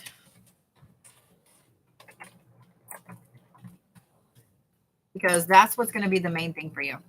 Oh, okay. So Jupiter goes into retrograde on July 28th about noon. And it's going to be there. It's going to be in retrograde until November, until the end of November. So right now, job-wise, I wouldn't make any decisions. I literally wouldn't. I would wait until Jupiter goes into retrograde. Because like I said, when you were born, you have this huge red arrow pointing right up into the very middle of your 10th house. And that's where, and it's literally where your Jupiter sits as well. Also, like I said, it's on 44 and it's in retrograde. So when you were born, Jupiter was in retrograde. So retrograde of Jupiter is exactly where you want to work with career things. That's where your luck is. I would just bide your time right now because I mean, it's already mid-June.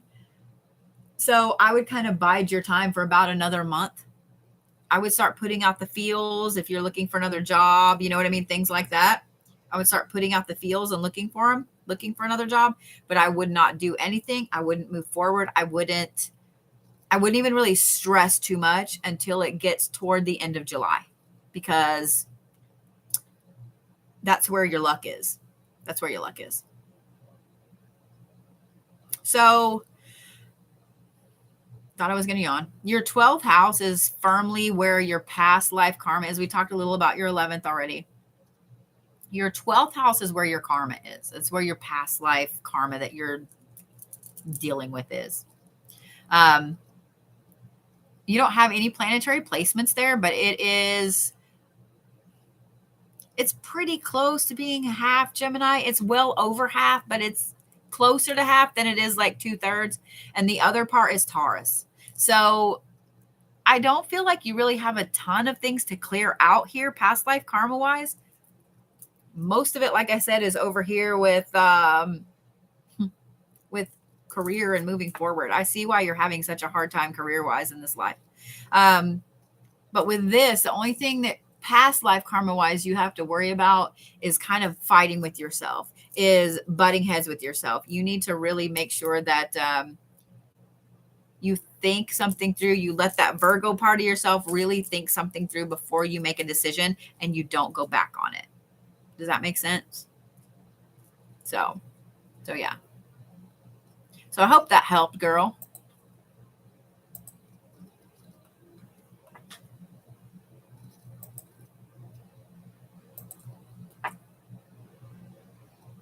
So it's 6:45. So here's what I'm going to do. Let me see here. So I'm going to do Heather McEwen, and then I'm going to do Miss Lorianne Brown. And then I'm going to take a break for a little bit so I can put some food in my face and get some caffeine. And so I will come back either later this evening or tomorrow. It's up to you guys. So I have Ankita, Buffy, Carrie, Alexis, Crystal, Pamela, and Christy. I'll let you guys decide. Let me refresh my list and make sure that's all I got.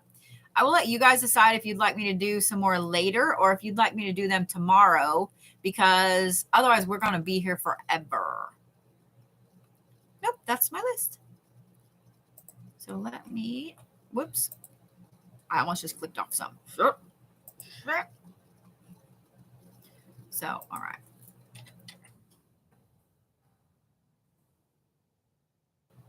All right. It would be nice if you'd work. Blah, stupid website. Stupid stuff.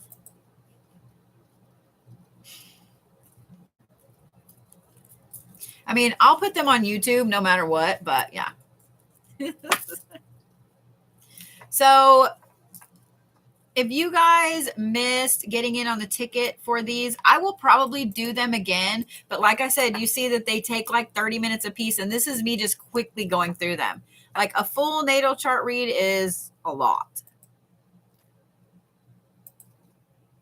But I really love doing these. Y'all have no idea. This is what happens when you're like, I don't want to do that. It's not my cup of tea. And then the universe is like, what's even funnier about it is it runs in my fucking family. Runs in my fucking family. And all these years I was like, I'm not doing that. I don't want to do that. Here I am. That's what I get. It's what I get. Woo, Miss Heather, you got some interesting stuff, girl.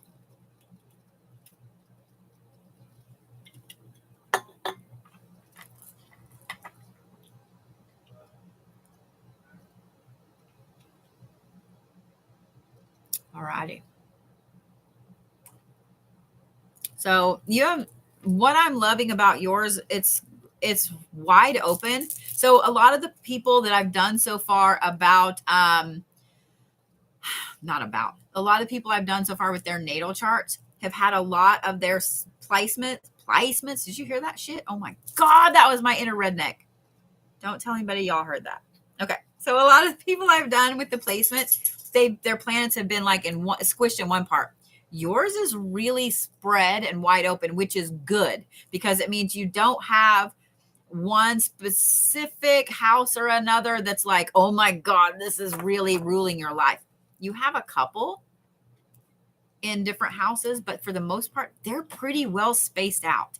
And you have all of these lines and the delineation points. Girl, they're pretty well spaced out. Like you're a pretty even keel person. You're a Taurus. Okay, that makes sense. You're an earth sign. You're also, okay, you're also fixed. Gotcha. That's why.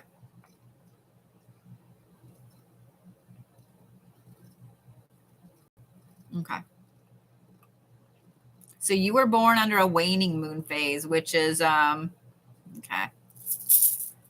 You have a problem letting go of stuff sometimes. Even it's almost like you have a problem when a situation blows up and it's like, okay, this whole situation is an issue now. Now I've got to figure out what to do. Sometimes you have a problem figuring out what piece you have to unravel first because you want to look at the whole of the problem instead of looking at pieces. You have a problem pulling out the thing that made it crumble, the thing that made it not work. But once you do that, you're good.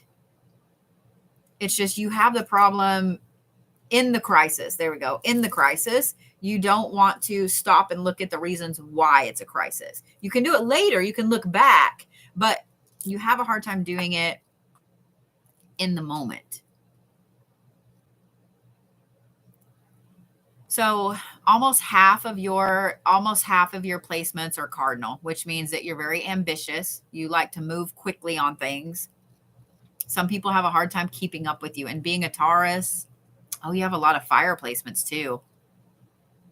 You are that type of Taurus that just rushes forward with stuff. You are not the type of Taurus that has a problem making decisions. You have a problem pulling things out when something goes wrong. But I love too, on your elements, they're pretty evenly spaced. I mean, they're not even. You have more fire than you do anything else. Like you have 33% fire and then 26% water. So you even yourself out even there. And then your air and your earth are 20% apiece. Like you're pretty well balanced. However, like with your cardinal, your fixed, your mutable, like I said, your placements, you love to start things, but you kind of have a problem finishing them because you only have like 20% in your mutable. You also really don't like change. You're okay to make the changes. You love to inspire change. But so like what you put out to people and work wise and so on, you love change. Like you want to make changes. You are a thinker all the way through. But you at home, you don't want to change the things. Like you're a creature of habit at home. Yeah.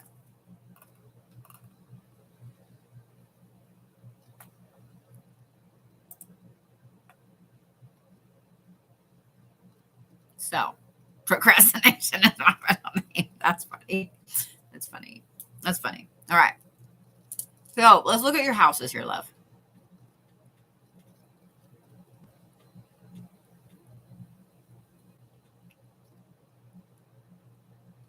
You were like right in the middle of a Taurus too. Okay. So your first house is your first house is in Capricorn, which means you are a perfectionist. You do not like to leave the house unless you feel like you look the best you can look.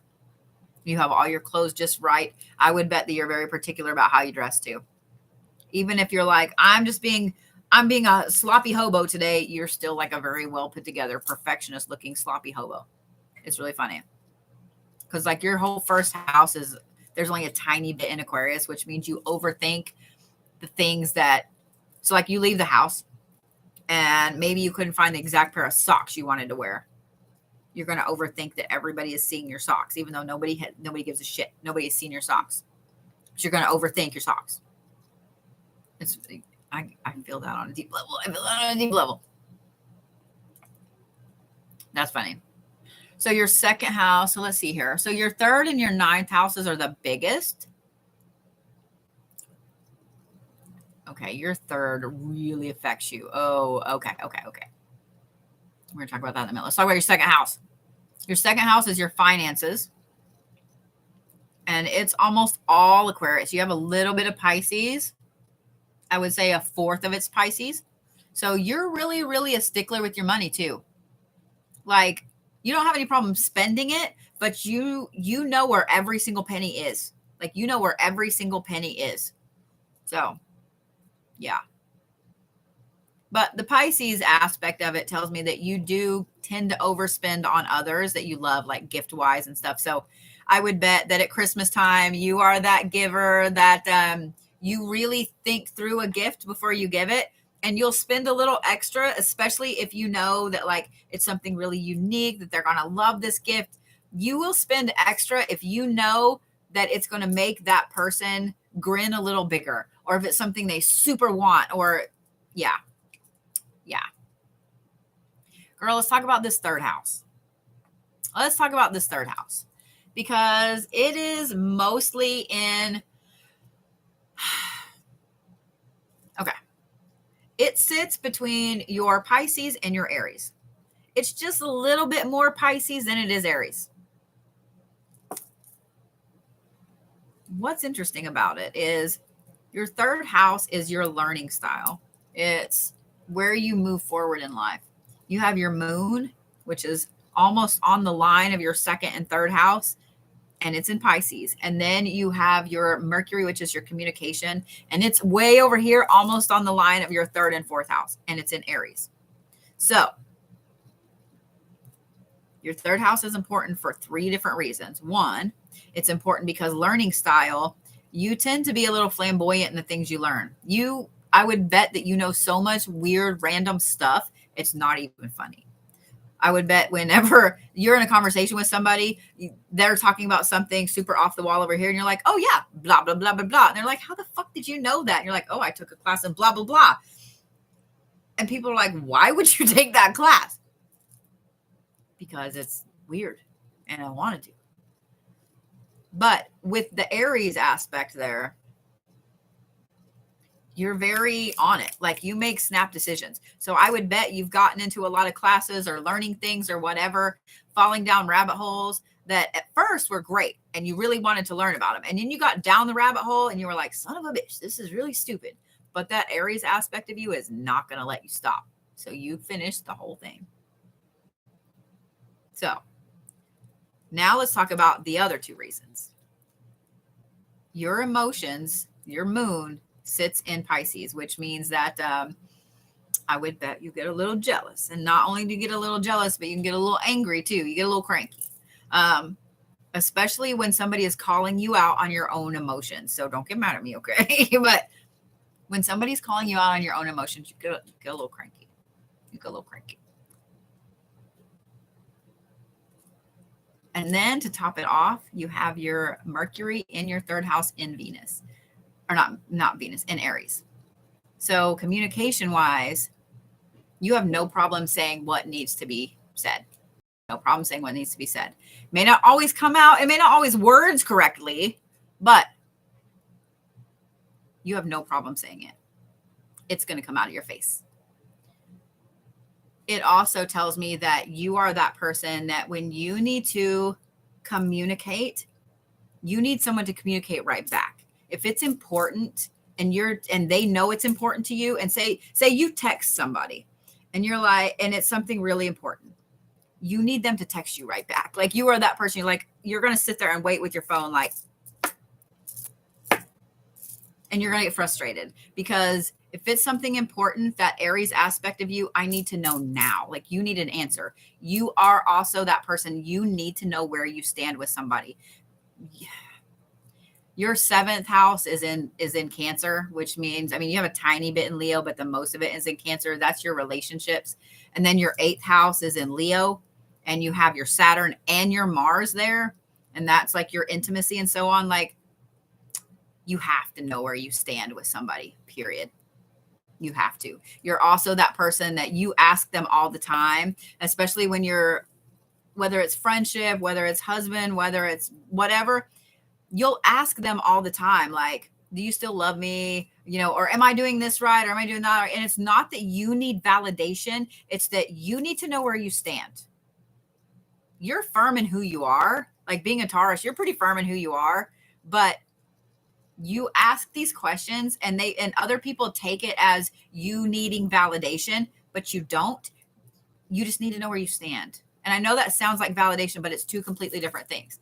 Validation is more like, do you love me? Because you have been so used to not being loved. That would be validation. I need that validation that you actually love me because I don't believe you love me. Knowing where you stand is different. It's like, this is how I think you feel, but I need you to words it. I need to see it. I need to hear it. So I know that that's exactly what my brain is telling me is right. Like you need to know where you stand. So you ask questions a lot about things like that.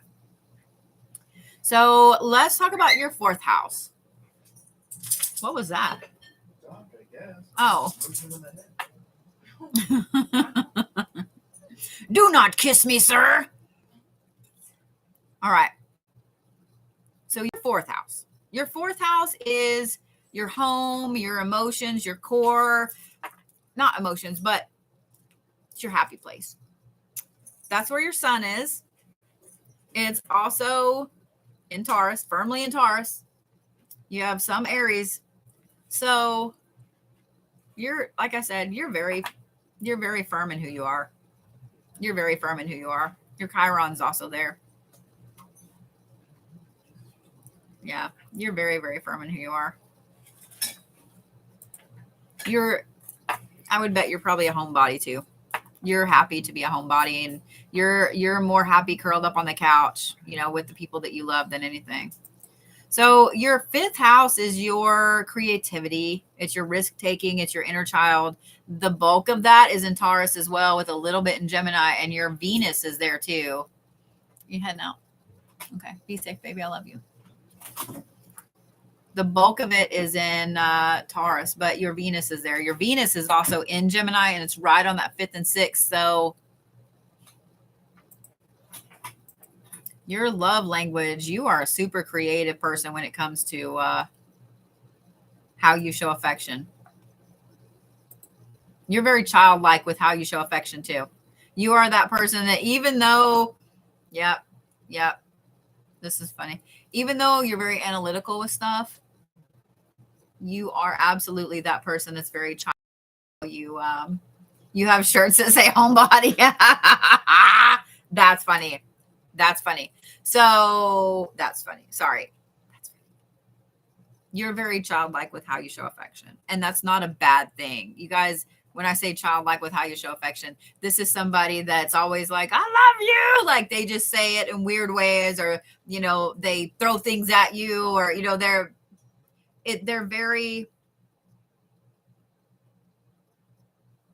fun to be around, especially like in a love relationship, in a friendship relationship.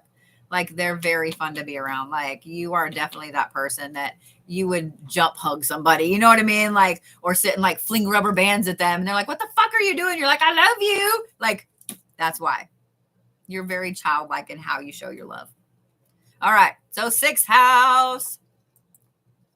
So your 6th house doesn't really have any planetary placements. Your Jupiter is right on the line of your 6th and 7th. The vast majority of your 6th is in Gemini with a teeny tiny bit in Cancer. You're happy when you have a job because your 6th house is mainly like your career. You are happy when you have a job that's literally 2 different things. Thank you, Miss Daphne Pooh. Like you need a job where you can do physical stuff and logical stuff. And like you can slip between the 2. You need a job where you have 2 different things you can do at any time, that there's not structure, that you can flip back and forth between the 2 of them.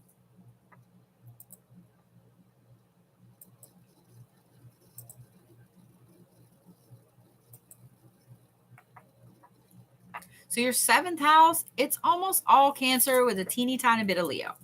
So your seventh house is your relationships and how you love. And we did touch on this a little bit. You really put up kind of a shell. If you get stuck too far in your own head, you put up that shell. Thank you, Daphne Pooh. I love you too. You put up that shell. Like you will overthink anything with a relationship to the point that you're like, and now I'm gonna go way back here in my shell. So yeah, having your seventh house, almost all Cancer is you're either super emotional and super in the moment, or you are completely aloof and removed from it. Then you have your eighth house, which is your intimacy and so on. And like I said, you have your karma and your Mars there, and it's in Leo. So you are super, super, you're a very, very passionate person. You're a very passionate person. And yes, I'm talking intimacy wise, but I'm also talking in life in general and friendship wise. Having your Mars in Leo in your eighth house, like you would fight to the death for anybody.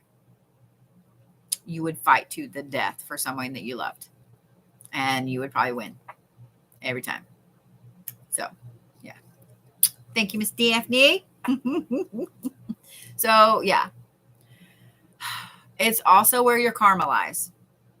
So, what's interesting about that is I would say that you are probably more on the side of you being karma for other people in this aspect than you having to deal with your own karma there. Does that make sense?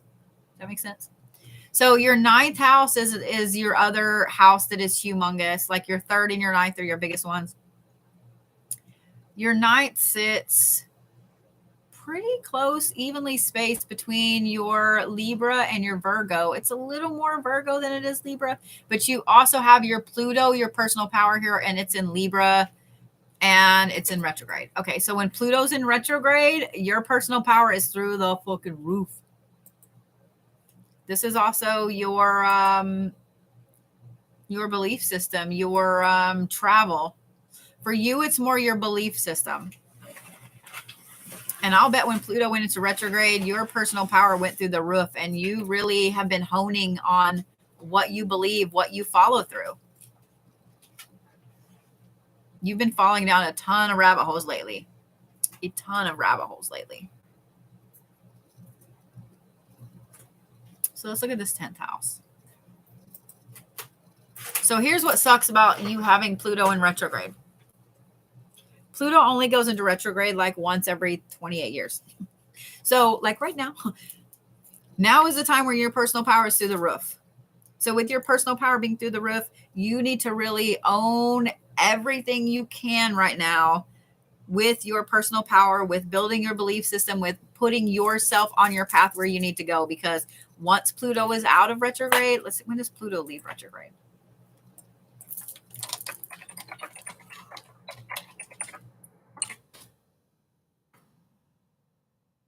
Okay. So it's there until October 8th. It's there till October 8th. So yeah, right now is the time the universe is firmly setting you on your path.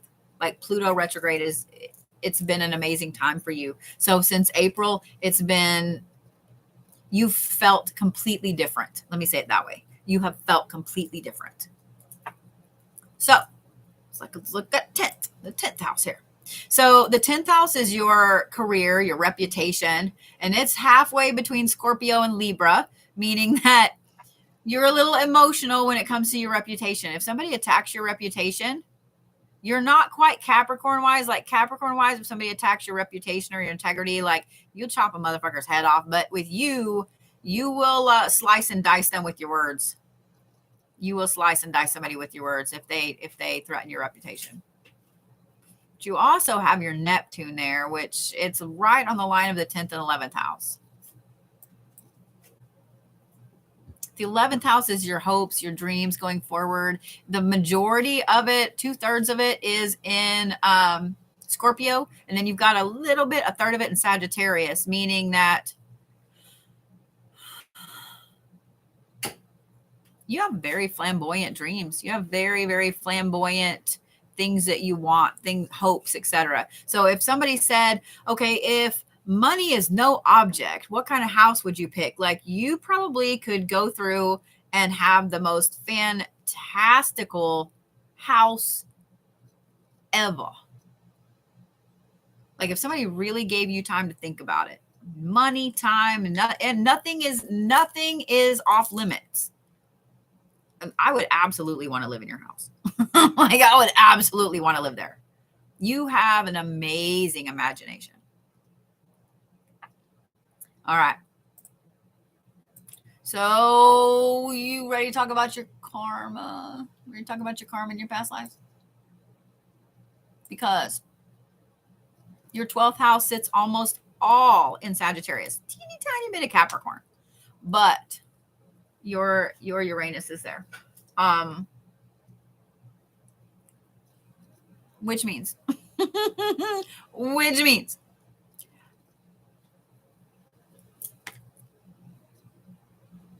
I'm trying not to giggle because it's funny. Uranus is the planet of rebellion. So your karma in your past life is dealing with your rebellious nature, with your hard-headed self and the need to buck the norm. This is good and bad. So you were born when Uranus was in retrograde, meaning that when Uranus is in retrograde, that's the time when that rebellion aspect, you're really busting through some things. But I have the feeling also, because you were born in retrograde, it's not so much that you have to fight the rebellious nature part. It's that you have to learn how to rebel and how to be that rebellious nature. So I would bet that you had some times where you kind of stuck out and you got really rebellious and you got in trouble, and then you're really rebellious and you got in trouble. So like things like that, like you're really learning to be rebellious in this life. And I would bet sometimes you go a little too far with it. Hard-headed rebellious. That's funny. So did your husband say I did a good job? Did I nail you pretty well?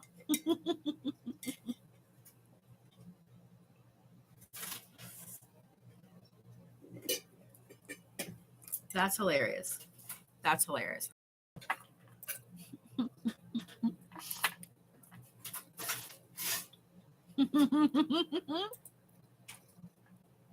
All right.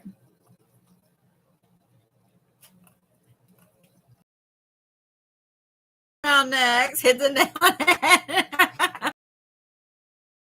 I love this shit. I'm not kidding. This is why I love this shit, guys. And like I said, you know, whoa, why are you getting so, what are you doing? Weird. I guess I was moving the mouse in and out. So Lori's chart was doing this. And I was like, what are you doing right now? So yeah. You're welcome so much. You're welcome so much.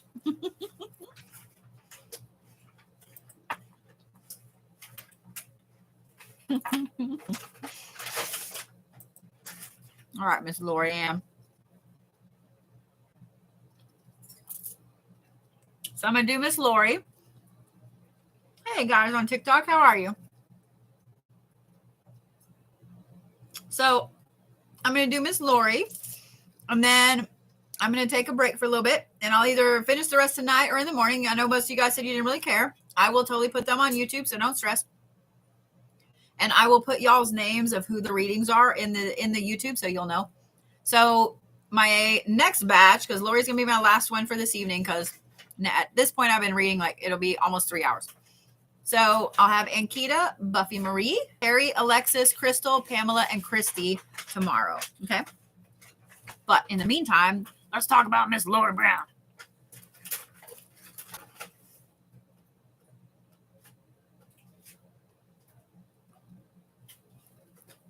I'm looking at Lori's chart here.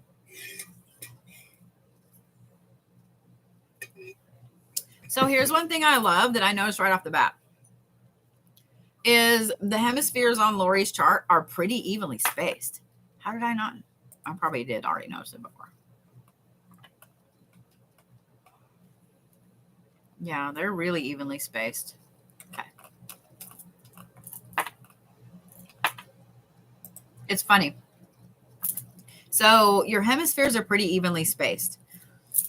But you have planets in clumps, really, in almost each hemisphere.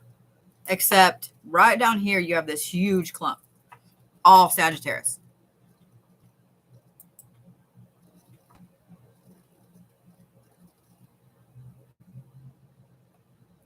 And you were born. Okay. Gotcha. You were born under a new moon, beginning of the waxing moon phase.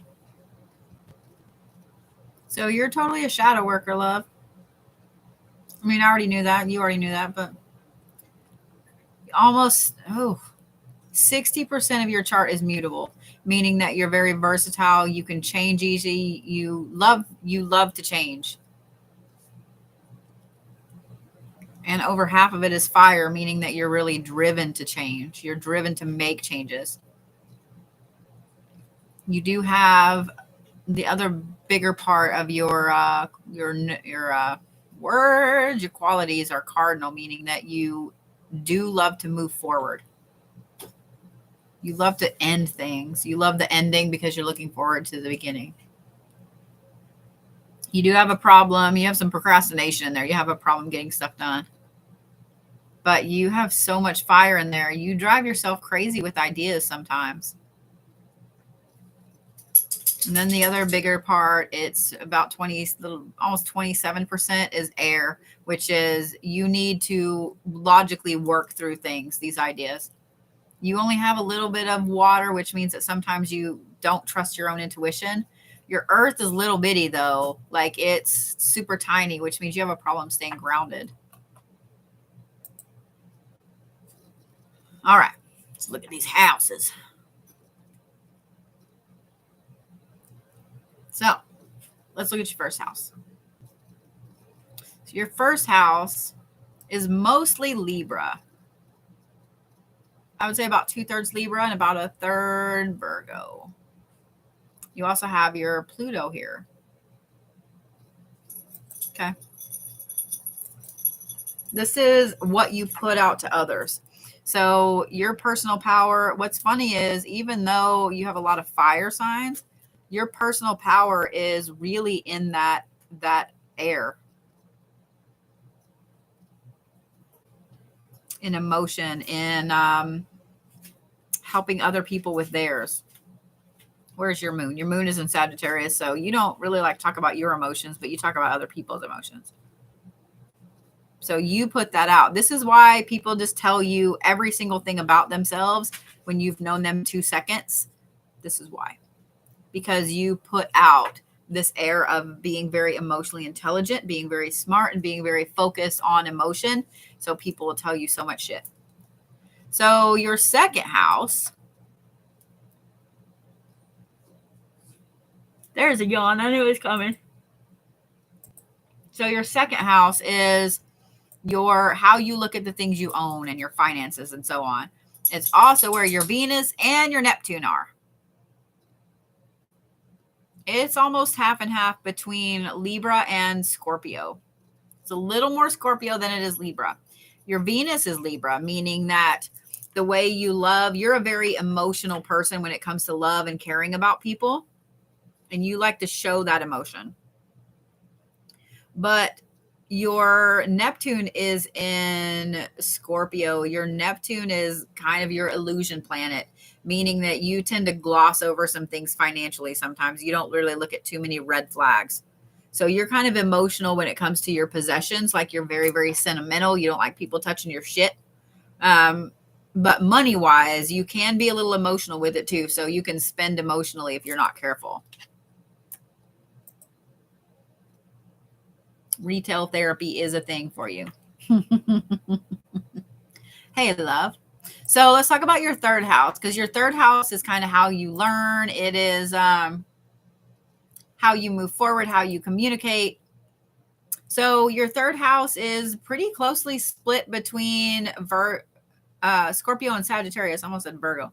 Scorpio and Sagittarius. It's where your sun sits, and it's also where your Uranus sits.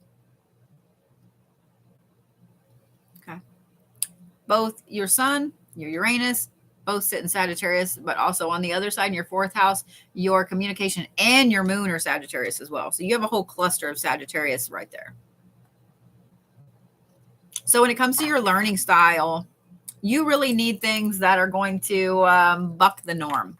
You want to learn things that nobody else knows. You want to learn things that nobody else knows. That's what makes you happy. You're kind of flamboyant with what you learn too, being the Scorpio and the and the Sagittarius. There's kind of no holds barred in the things that you will learn.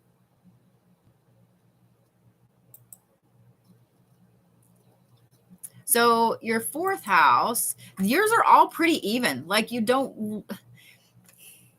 Thank you for the corgi butt. I love it. So your third, fourth, ninth, and 10th are the ones that are the biggest, but just by a little. Like you're really pretty well spaced out with your houses.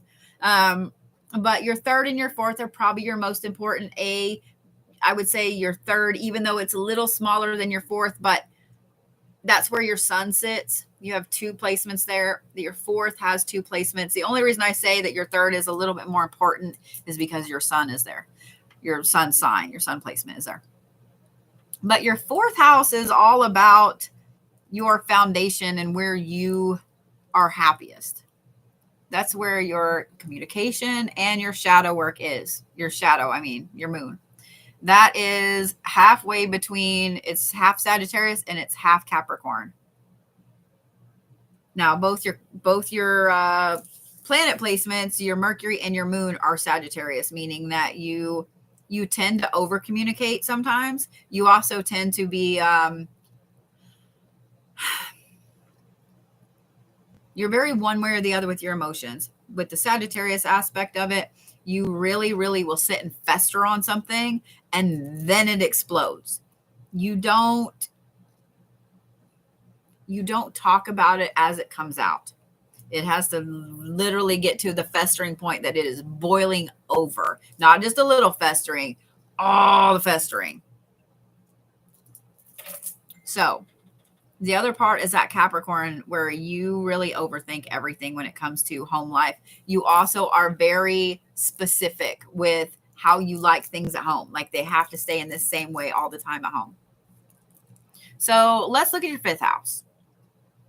I'm learning a lot about you, Lori. I'm learning a lot about you, Lori. So let's look at your fifth house. So this is where your inner child, your creativity, your risk taking, it's 2/3 Aquarius and a third Capricorn.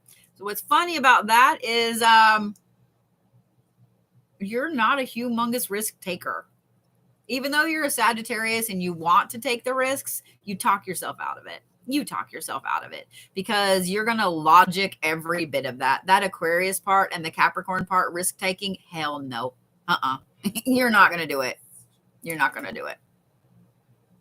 All right. So let's look at your sixth house. Your sixth is the type of work that you do, that you want to do. It's career. It's the things that make you happy, being in service to others. So, well, I thought I was going to yawn again, but I didn't. Most of this is in Pisces, and then you have a little bit in Aquarius, so about 2/3 and a third. You're happiest when you really love helping people. That's one thing about Pisces is that they're very, very dedicated and caring. And if they can find a job where they feel like they are really helping people, then they're actually fulfilled. They feel very fulfilled in that aspect. So your seventh house is your interpersonal relationships, your how you love and so on. That is in Aries. It's about 2/3 in Aries and a third in Pisces, meaning Lori gets a little jealous sometimes. It also means that whenever you have some jealousy issues pop up, it comes out in the form of anger. Like you want to talk about it right then. But you also have your Jupiter here, which is in retrograde. So Jupiter in retrograde for you is a great thing as far as your relationships go.